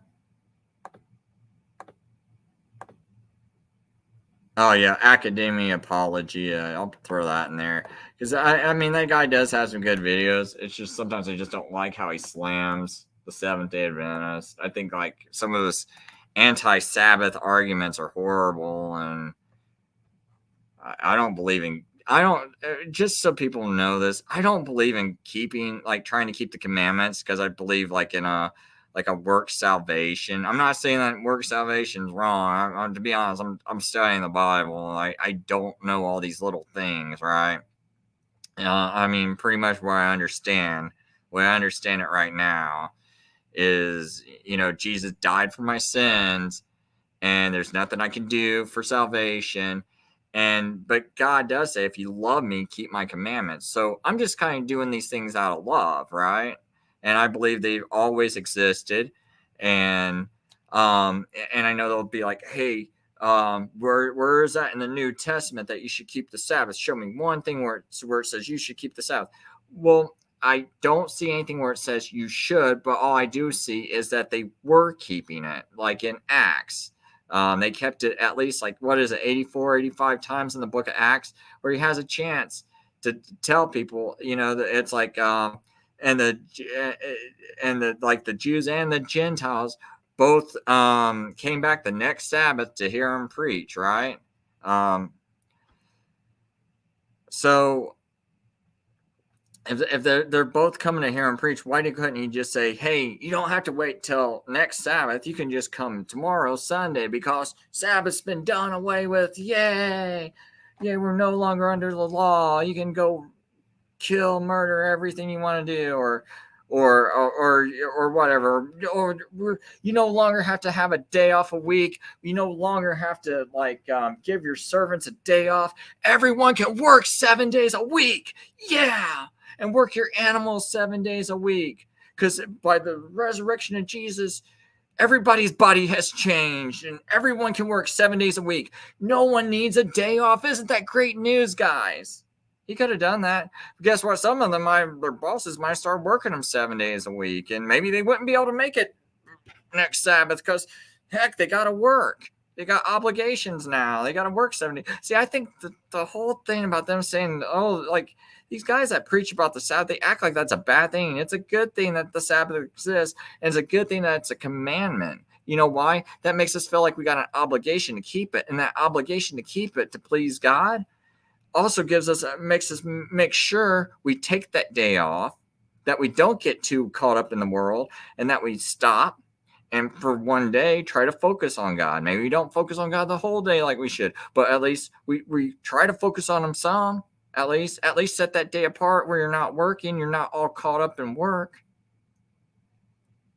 And you focus on God that one day, because you're not supposed to be driving around, you're not supposed to be making people work, you're not supposed to be doing work around the house.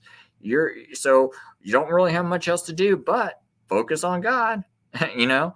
So and so so to me, just to get rid of the day, it's like, it's mind blowing. That's why I told him, I said, dude, I had this time when my boss, now I got out of having to work a seventh day, because for 4 years, everyone at my work that was a Sunday keeper kept saying, Chris, that law's been done away with. And I was like, well, I guess, man. And it's like, yeah, and I can't, you know, they always want me to work, you know, overtime on a seventh day, and they want to give me double pay and all that. And I just can't ever take them up on it, even though I desperately need the money, because I keep the Sabbath. If you guys can ever show me some scripture verses, I sure like to apply for this better job, making $50,000 more a year and being in a warm office all day. So, and I'll pay you guys $5,000 if you can just show me, you know, just convince me. That's like, I want to be convinced. So I'm not like trying to be like a mean guy, like, oh, I don't want to be convinced. No, it's like, I want to be convinced. I got a $50,000 job in a nice warm place. I mean, a job that's going to pay me $50,000 more instead of making this dirt pay working a cold, freezing dock. You know, it's like, I got a job right there. You know, I want to be convinced. Convince me. You guys do a horrible job of it. But there's $5,000 if you can convince me, and trust me, I'll pay it, because I'm going to get $50,000 if I go get this job, but I can't get this job because I'm convinced that, you know, the Sabbath still exists, and so it's like, when I'm doing these things, it's like, it's not like, oh, you know, life's so much better for me, and I got all you guys keeping the Sundays got all the reasons to keeping your Sundays, because you can make money whenever you want to. You can always find that job. Well, you gotta work. If you work here, you might have to work 2 hours on the Sabbath. Oh, I don't care. I don't even keep the Sabbath. So you'll go and compromise and all that. I had a job where I walked away from a job where I could have made $60,000 extra, and I had a year, and I had to walk away from it because they said, well, Chris, you might have to work like in the winter time. We might need you to work till 6 p.m. and the sun goes down at 5 p.m., you know, and I don't think we can't do that. You got to be able to work. I had to turn that job down just to not break the Sabbath by 1 hour. And I turned down a $60,000 hour job. I mean, a $60,000 a year more job just to keep the Sabbath, you know? So what are you doing when you keep Sunday? Are you turning down things like that? Probably not. Or you guys that don't even believe this at all, I mean, what are you sacrificing? You guys, like, it's not like you got like that thing that's like, oh, look, Chris, what I'm giving up because I believe the Sabbath's been done away with. It's kind of the opposite with you guys. And then lastly, you know, it's like, so you tell me, well, Chris, just because they were keeping the Sabbath and Acts, that doesn't convince me enough. Where's the commandment at? And all I can say is, and I'll leave you with this. Where's the commandment to not sleep with your sister or your brother, marry your sister or brother in the New Testament? Where's that one at? Oh, so let's say there's this guy, and he's in this poor country, and he's around a bunch of Muslims. All he's got is his sister who's a Christian to marry, and he's like, hey, can I marry my sister? There's no Christian women around, and we want to raise some Christian kids, and is that okay since it was done away with? I don't see it in the New Testament. Sabbath's done away with because I don't see that in the New Testament. Marrying my sister, that's done away with too, right? What would you tell that guy? Just act like he's like some poor guy and, trying to do the walk and doesn't know, about like any kind of genetic excuse. And you can't really use that because that's really not no reason, It's like we're I mean, it was always a scriptural thing, to begin with. So just because it's not mentioned in the New Testament and it's not even a 10 commandment, can he go do it? Can he go marry a sister? And I kept going back to that argument, and the guy kept ignoring it. I'm like, well, where's the commandment not to marry your sister? Now I don't see the apostles or anyone doing it, so I just assume since they're not doing it in the New Testament and they were commanded not to do it in the Old, just continue on. Don't do it, right? Same thing with the Sabbath. I see them keeping the Sabbath. Saw them keep it over 84, 85 times. Why not just assume we're supposed to keep keeping it? I mean, like, I don't get that one, especially when you see that. What's it all based on? Why are people even going to Sunday church anyway? Where did that all start from? Started from the Easter argument. You had Polycarp that wanted to celebrate Easter on the Passover because you're commanded, because that's one of the things that one of the holidays you were supposed to still keep was Passover in remembrance of Jesus, right? And they didn't keep Resurrection Day; they kept Passover, right? And somehow, through because the Roman government keeps Sunday, and no, I'm not going to say it started all with Constantine. But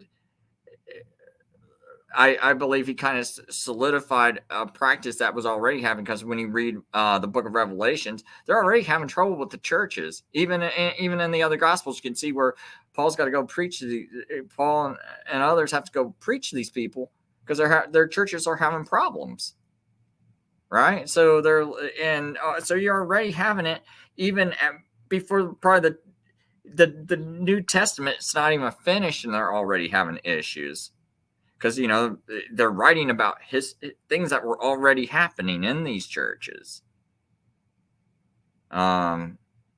So they're already having problems. So to me, it's not that far-fetched to think that you got people like Simon Magus running around who's a Samaritan, and maybe he combines some of this new Christian ideology into his Samaritan religion that's basically was like a Jewish religion that were tied in the Babylonians and customs and everything into Judaism. And now here you go again. Simon Magus meets these disciples. Is it too far-fetched to think that he's not going to pull some of that in and that people aren't going to be influenced by his new form of what I believe is the beginnings of the Catholic Church? And because you see the Pope with the Dagon hat and all this other stuff, that obelisk. I mean, what's that obelisk doing there? That sun symbol on the on that scepter or whatever he carries around. So I kind of see that I just kind of move slowly. But why were they keeping? So anyway, you're supposed to keep. Jesus never said, remember the resurrection day. He said, the Passover. You're supposed to remember him on the Passover. So you have people like Polycarp. I think he was like a disciple. Like he actually knew John, or was it Paul? I can't remember off the top of my head. He had Polycarp, and he was arguing for keeping Passover on the 14th, and then you had someone else arguing that it should be on Sunday, the Sunday following Passover. And if you think about it, it's like that's where your Sunday stuff comes in, because it's like, well, why would you start keeping Sunday? Oh, that's the day you believe Jesus got resurrected on. or you're trying to say that, and but you got a guy that actually knew the disciples that was trying to keep Passover on Passover, and that's where your Sunday church starts being brought in, because they didn't look at that Sunday as being anything special. They still kept Sabbath, and they kept Passover. And I really do argue with anyone that says Polycarp kept Sunday. I really believe I read different things, and I can't really believe that he would keep Sunday if he's keeping Passover, because the whole reason for keeping Sunday is because of the resurrection. So I think someone's got something not interpreted right. But and then you find out, like, when you read the Bible, it's like nothing really adds up unless Jesus rose on late Sabbath, on Saturday, what you would call Saturday evening, right before dark. You know, the rest of the Bible doesn't even add up. The things don't tie back to Daniel's 70 weeks prophecy, all that. There was somewhere I was going. I'm getting tired, so I'm just going to end the show. Thanks, everyone, for coming here. And Carmelago. Is Trump still a big player in God's plans? Nope. Trump keeps Sabbath? No. No, Trump's one of the Pope's boys. That's why he was nominating nothing but those deep state Catholics, like Catholic Kavanaugh, that helped sabotage the Vince Foster investigation, and that's why you have the Clintons. You would never have Trump running against the Clintons if Kavanaugh didn't sabotage the investigation of Vince Foster, or if William Barr, another person that helped out Bill Clinton, if he would have investigated Mina like he was supposed to when he was attorney general back in 1992, Clinton would be sitting in jail, and so would Bush. Bush Sr. He'd be sitting in jail. I mean, yeah, they'd be sitting in jail had William Barr just done his job. So all these things that have happened the result of the people that Trump nominated not doing their job in the past. So they helped create this deep state by letting these people go. And these wicked people nominated other people that just created more deep state. So, and Trump's rewarding them with more jobs. So no, it's like, I don't think Trump's legit at all. He definitely ain't a Sabbath keeper. Everyone tries to tie him in with Israel and all that. Yeah, it's just nonsense. And no, I'm not someone that's like, I don't really think nothing special of Israel, to be honest. I mean, I don't think they control anything. And I think they're really like kind of a creation of the Vatican, basically. I think it more helps the Vatican with their Jesuit futurist doctrines. I mean, if you don't have Israel existing, I mean, where does the Antichrist come in? That's gonna fulfill Daniel 27, since they don't believe Jesus fulfilled it. They believe that's about the Antichrist instead. Well, where's that Antichrist going to show up to sign a 7-year peace treaty and all that other stuff? And where do sacrifices happen? Well, you got to reestablish Israel, so you can reestablish this temple, so you're going to get this stupid futurism stuff that the Jesuits created.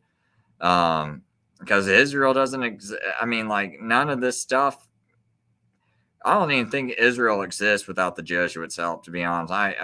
I mean, maybe it does. Maybe there's something I don't understand in the Bible.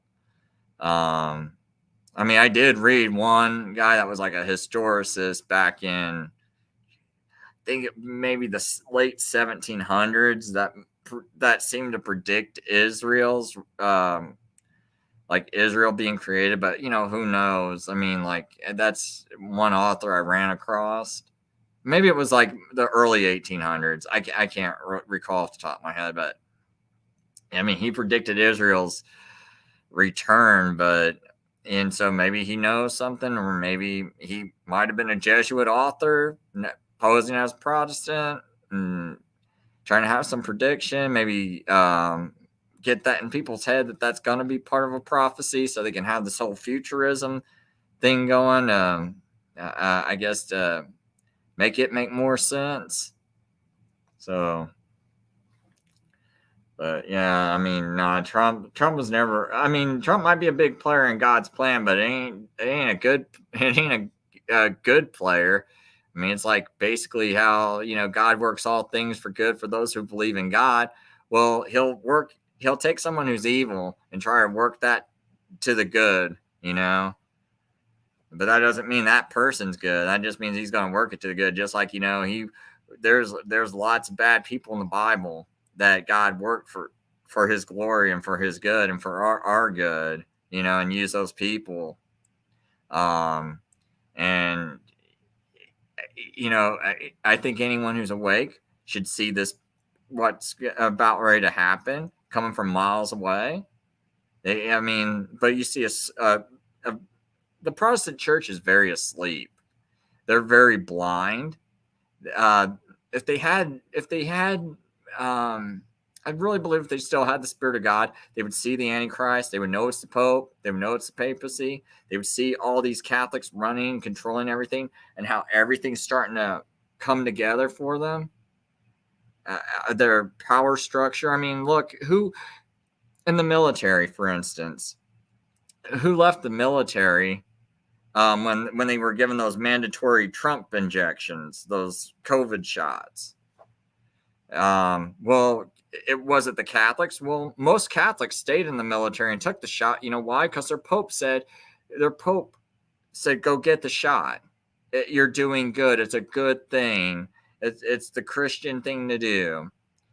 Protestants, on the other hand, were like, wow, this looks like a lot like the mark of the beast. And a lot of them left the military. So, that's one way to drive the Protestants out. Oh, here they are in this government office, or, well, bye-bye, Protestant. You think it looks like the mark of the beast? You're not going to take it. I'll just fill it up with a Catholic, that will take the injection. So I think they use those little things like the COVID vaccines and everything for their good, because their Pope's pushing it. And when you go to, when someone tells their boss, hey, it's against my religion, what they keep, like all these like news outlets said, people can't reject it. Yeah, even the Pope says it's good. Well, what about everybody else? Even the Pope says it's good. They never mention anyone else's religion having a problem. Like, we'd like to interview you and see what your religion thinks of it. No. Hey, we interviewed the Pope. Pope says it's good. Everybody, no one's got an excuse. Just like he's like the moral religious authority for the whole world. And he is the vicar of Christ, after all. So, but yeah, you can't... Like, both sides heavily controlled by the Catholic Church. Read Charles Chinneky's 50 Years of the Church of Rome, written in the late 1800s. Read Thomas Harris's Rome's Responsibility for the Assassination of Abraham Lincoln. That was written in about 1890. Thomas Harris was a brigadier general that oversaw the trial of the co-conspirators behind the assassination of Abraham Lincoln. All 10 co-conspirators were Roman Catholic. It's all documented in his trial. And he said there was enough evidence that you could even convict the Pope for being behind the assassination of Abraham Lincoln. Like I said, go read it yourself. If you don't believe me, it's free on Google Books, free on the internet. Rome's Responsibility for the Assassination of Abraham Lincoln by Brigadier General Thomas Harris. Go look at the letter for General Holdridge. This is a good one. Because I still got a few people watching. I'll just add this. General Holdridge's letter to Dwight Eisenhower. I should really pull this one up more.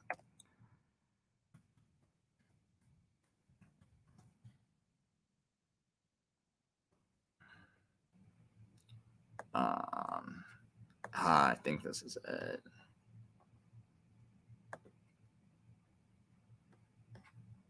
Oops, let me. I think I got to go to.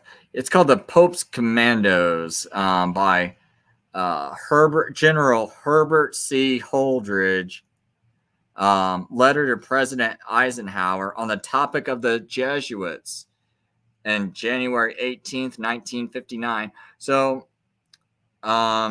here we got a general writing a letter to President Eisenhower.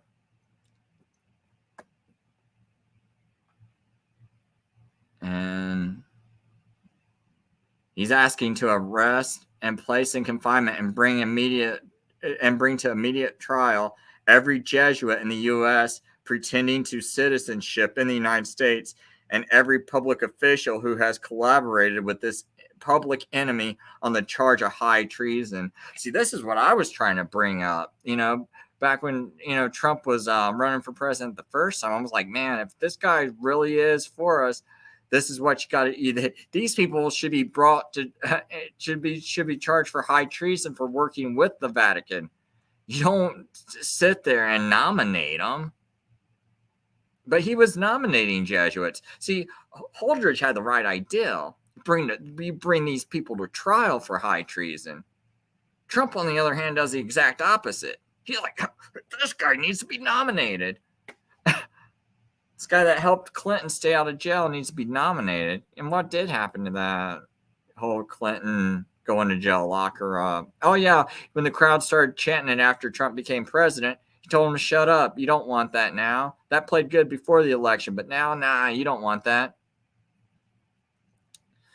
But anyway, so the second line says, to dissolve forthwith all Roman Catholic secular or semi-religious orders as the Jesuits, Knights of Columbus, Paulist Fathers, etc., and return their properties to public domain, to break up all diplomatic or semi-diplomatic relations with the Vatican and the Jesuits. And guess who? In 1984, Ronald Reagan did the exact opposite.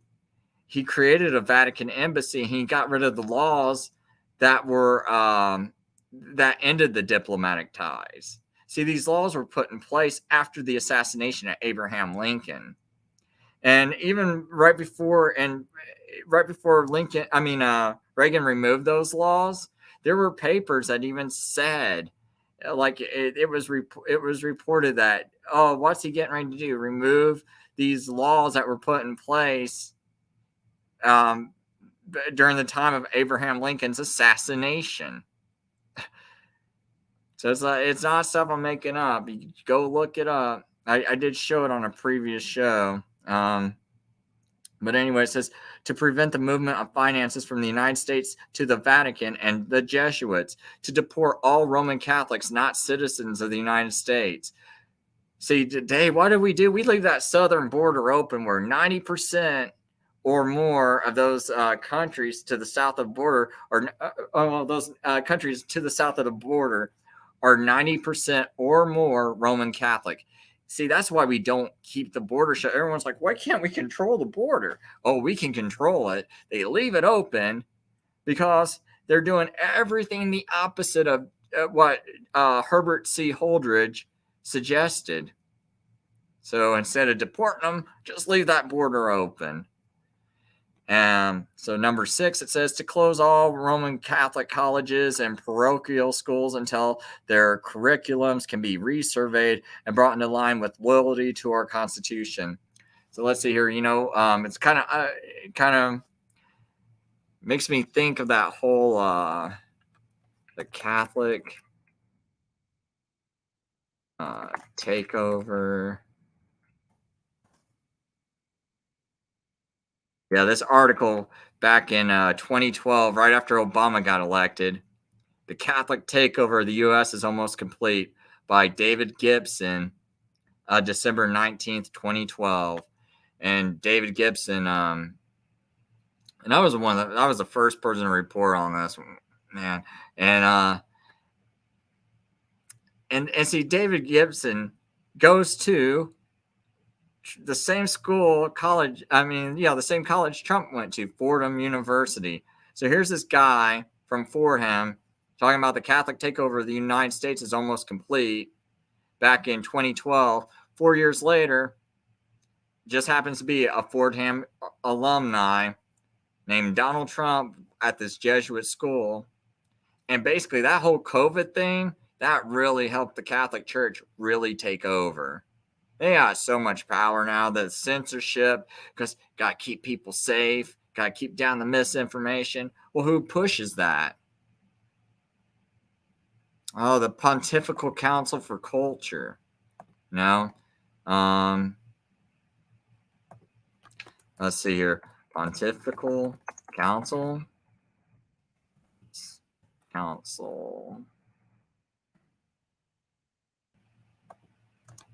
Chelsea Clinton. Yeah, Chelsea Clinton, who's a friend of Ivanka Trump's.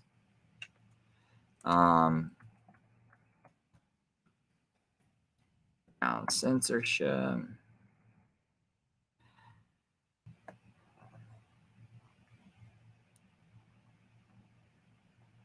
But there's this video where she's talking to the Pontifical Council for Culture, which is culture with the Vatican, for people who don't know that. But anyway, she's talking to him. And she goes, and she mentioned something about misinformation. Oh, I wish I could find that.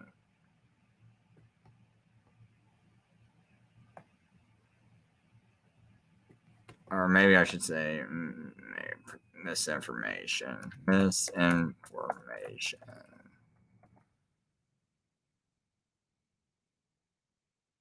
Yeah, here we go. Lack of confidence, vaccine hesitancy. I mean, what's happening at the Clinton Foundation? How are you helping to focus? Even for those who are currently in the refusing kind of group, to kind of message like the vaccines are waiting for you, and the vaccinators will be too whenever kind of you are comfortable, and we're going to keep reaching out to try to help you get comfortable. So we're just doing everything and anything we can, as I think so many of us are in this moment. And then we're increasingly thinking about how we can engage in this work globally too, because unfortunately vaccine hesitancy and vaccine refusal are not just uniquely American challenges. And then the last thing I'll say, David, is just on a personal level. So kind of just need to be clear, this is me just speaking, as Chelsea, and not kind of with the Clinton Foundation or with the Clinton Health Access Initiative, is that I personally very strongly believe there has to be more intensive and intentional and coordinated global regulation of the content on social media platforms. Totally. We know that the most popular video across all of Latin America for the last few weeks, that now has tens of millions of views, is just an anti-vaccine, kind of anti-science screed that YouTube has just refused to take down. Well, that's bull. Every time I've ever posted anything on YouTube, it was getting just jerked down immediately. Every single time. Even just pointing out things like, oh, look how they changed the definition of a vaccine. All I did was point out that they changed it, like it was no misinformation. I pointed it out. I go right onto the government's own website. Then I went into the whole Wayback Machine, which could show you how the website used to look. And I was like, look, they changed it. In August of 2020, they changed the definition. Trump's people, that's Trump's people that he appointed, changed the definition of vaccine. So you couldn't call it a vaccine until Trump's boy, Redfield, I think that's his name, Robert Redfield of the CDC, changed the definition of vaccine.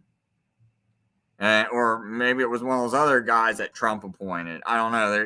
There's a couple of them that had the ability to do that, I believe. So, and so here, and then that's his daughter's buddy also talking about how you need to have do more about misinformation, and Ivanka and Chelsea Clinton still pal around. And I don't think Donald Trump is not buddies with Hillary Clinton either. You know, I mean, I think they're still buddies. So it's like, why are people thinking that, you know, if Trump's family's so buddy with these people, why do they think that there's an actual real fight? This is like really like WWF, and you guys can't even realize it. Like, I mean, they're like straight WWF right in your face, and no one can see this. But anyway, so I'll read part 7 of General Robert Holdridge's letter to Eisenhower in 1959. Number 7 is to assure religious freedom, but under the McCarran Act, to revoke the citizenship of every Roman Catholic who refuses to recant on loyalties to the Jesuits and the Vatican, inimical to loyalty and to the Constitution of the United States, and to take into custody for trial and punishment under the charge of sedition to the United States all who fail to do so. See, this is the kind of stuff I was also saying to Mike Braun. So I was like, I want to understand your loyalties. Are you loyal or not? And Mike Braun, Senator Mike Braun, nope. Instead, what he does is he called Jim Banks to try to have Barr investigate me. That's what I believe.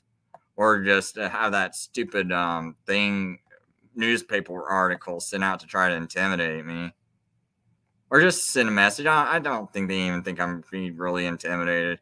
I think it's just like just to kind of like take a swing, or anyone who's like thinking about doing the same things, like, look, you know, every time you complain, we'll just have a newspaper article about how we're going to investigate you. And really, you know, I mean, right now I can say these things, but man, the way they just control everything in government, it's like, I'm not going to, I don't know if I'll be able to say this stuff.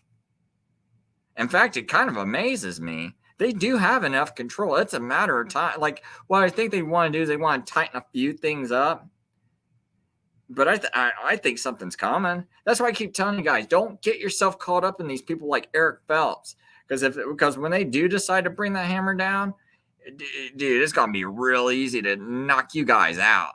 You guys are going to be the quickest to go. And they're going to be like, man, look at those bigots. Look at all this stuff they're saying. Look, all this white supremacy stuff. Don't get yourself tied up in those guys. That's why I'm making videos exposing you guys, because I gave you a warning for 10 years. 10 years, and you guys want to hate on me?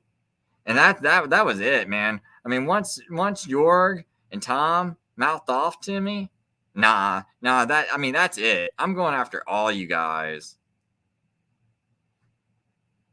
You guys want to live in America and deal with that, dude? It's like, because I'm getting sick and tired of it, you know, every time I talk about the Vatican and someone wants to dig, you know, and just kind of say some stuff to me about like me being a bigot. What? No. I mean, dude, you went and tortured people for just trying to translate the Bible into English. But see, it's not going to work for you guys, man, supporting Phelps and all that stuff, dude. And then you're like making it look like it's okay. So then the people who listen to you think it's okay to listen to Phelps. And now you're tying in all those people. I think you're doing a lot of damage. Why can't people just be like, no, we can read all these books ourselves. And why don't we just forget about Phelps, downplay Phelps? And why don't we get together and just kind of share this information and help get each other like lift each other up? Instead, it's like, no, we're going to bash you guys who don't listen to Phelps or who have anything against them. And we're just going to have this circle. And we're going to try and make our circle the big circle. And I just don't like that, man. It's like, but anyway, I just want to go down to this bottom part of page 1 of General Holdridge's letter. I read the second page, but something on the first page was, he says, the Jesuit military organization, shock troops of the Vatican, a commanding general, a general staff, which includes U.S. citizens, 10 Jesuitical graphical provinces, territorial commands similar to our army areas, each with its own commander. And this is all in the United States. 350 recruits. And this is back in 1959. So it's only much, much worse because we lost control of the border. We lost control of the border big time since then. This is back when we actually had some control. You know, remember we still had Protestants in the government. This was, I mean, even on the Democrat side, didn't even seem that bad, right? So anyway, 350 recruits per year from U.S. citizens for the Commandos. One of these recent ones being the son of John Foster Dulles, Secretary of State of the United States, who promotes foreign policy of the Jesuits as foreign policy of the United States. So you had the son of John Foster Dulles promoting the foreign policy of the Jesuits as foreign policy of the United States back in 1959. Can you just imagine how much worse this must be now? Because we didn't fix the problem then. Oops, let me kind of read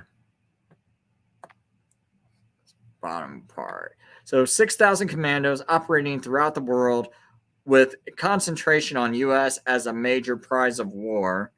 So see, they see this infiltration as being a war. They're not doing it with guns and openly. They're doing it by using our government, redirecting funds, funding like, you know, even in these wars, when we go blow up these countries, right? It's Catholics that own these arms that are making money off of these arm deals. So as we're going to these other countries, doing these wars, you know, like securing poppy fields and things like that, which the Vatican then makes money off of because our CIA deals those drugs. Our CIA is ran by the Vatican. It's dealing those drugs. So they're making money that way. That's another way where and then they just take and redirect that money. Who are we going to fund? Who are we going to help run for office? And just doing this for years and years and years. So, you know, they run the weapons and weapons. They get the weapons contracts and just redirect those money. Then guess what? When you watch these movies, it's like, who's the Godfather? Is that a bunch of Protestants? It's Roman Catholic. Go to Chicago, man. Like, I mean, I had that, like, when I was a kid in the rave scene. And I knew like a lot of people, you know, because it was before I did these videos and just completely like destroyed any of my DJ career. I would hang out with these people and I'd be like, wow, man, I cannot believe how openly they're just dealing drugs. Like, it's almost like they're friends with the cops or something.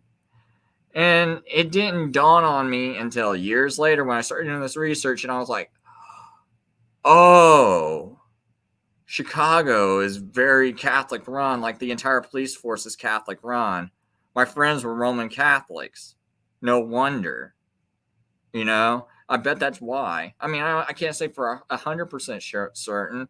I wonder if that's why it's like, because I do have like I had a couple of buddies tell me, you know, got busted for meth and they got out of it somehow. And I'm like, and they said something about the priest. I wasn't paying too much attention at the time, but like a priest helped them or something. I don't know how that all worked out. I don't know when I wanted like it because it was a long time ago. But I just remember him telling me a priest helped him get out of it. And you know, it's like, and like I said, it's before I did this much research, and knew what was going on. Anyway, it says 6,000 commandos operating throughout the world with concentration on the U.S. as a major prize of war. Unnumbered thousands of shock troops, not part of the Jesuits, but allied with them, composed of Knights of Columbus, Paulist Fathers, etc., already possessing arms to be used against our citizens. And see, that's also things like the Open Society and George Soros and stuff like that. Actually, he works for the Vatican. So when they're saying things like that, they're also meaning groups like that, like BLM, like Oh man, there's so many of these other groups. They're all tied back to the Vatican. I mean, like one of the things Obama did before he was. Gosh, man, never mind. I can't quite remember the details, so I'm not even going to go into it. I'll just keep reading. 40 million male troops of the line operating internationally, comprising the League of the Sacred Heart, 6 million within the United States, larger than the total armed strength of the U.S. 1 million members of a women's auxiliary corps, Soldiers of Our Lady, operating within the United States alone. Thousands of priests, nuns, lay priests, and laymen permeating our society to promote philosophies hostile to our state. 120,000 citizens, students in Roman Catholic colleges under the influence of the Jesuits, with their other thousands not directly under the Jesuits being impregnated with such hostile philosophies, like Trump. Unnumbered millions of Roman Catholic children of Roman Catholic citizens subjected to the same hostile philosophies in Roman Catholic parochial schools to subvert our institutions. So you wonder why your schools are all messed up. They took control of them. I had a book, Pope or President, written in 1858. And the author details on pages 246 to 248. And you can read this book on Google, Pope or President by DeLisser. Anyway, on pages 246 to 248, it talks about how the Roman Catholic Church in 1841 started making deals with Democrat politicians to remove the Bible from public schools. And then in 1854, you started having all these schools, 39 in New York alone, removing the Bible from public schools and altering history books, because your history books used to tell you and warn you about this kind of stuff that happened in history. So you would know not to, to look out for this. But they started getting rid of those books. And now today, when you look at New York, it's the most Catholic city there is. One of the most Catholic cities there is, controlled. And that's how they did it, and just let them rise up. And now they not only run their own parochial schools, they're telling our public schools, nope, you can't have the Bible here no more. Nope, you're not going to have your textbooks talk bad about us, and tell the truth. I mean, all we're doing is telling the truth of what you did, and you're erasing it. So anyway, that's my 2 cents for the day. I'm going to go to sleep. Hopefully someone learned something.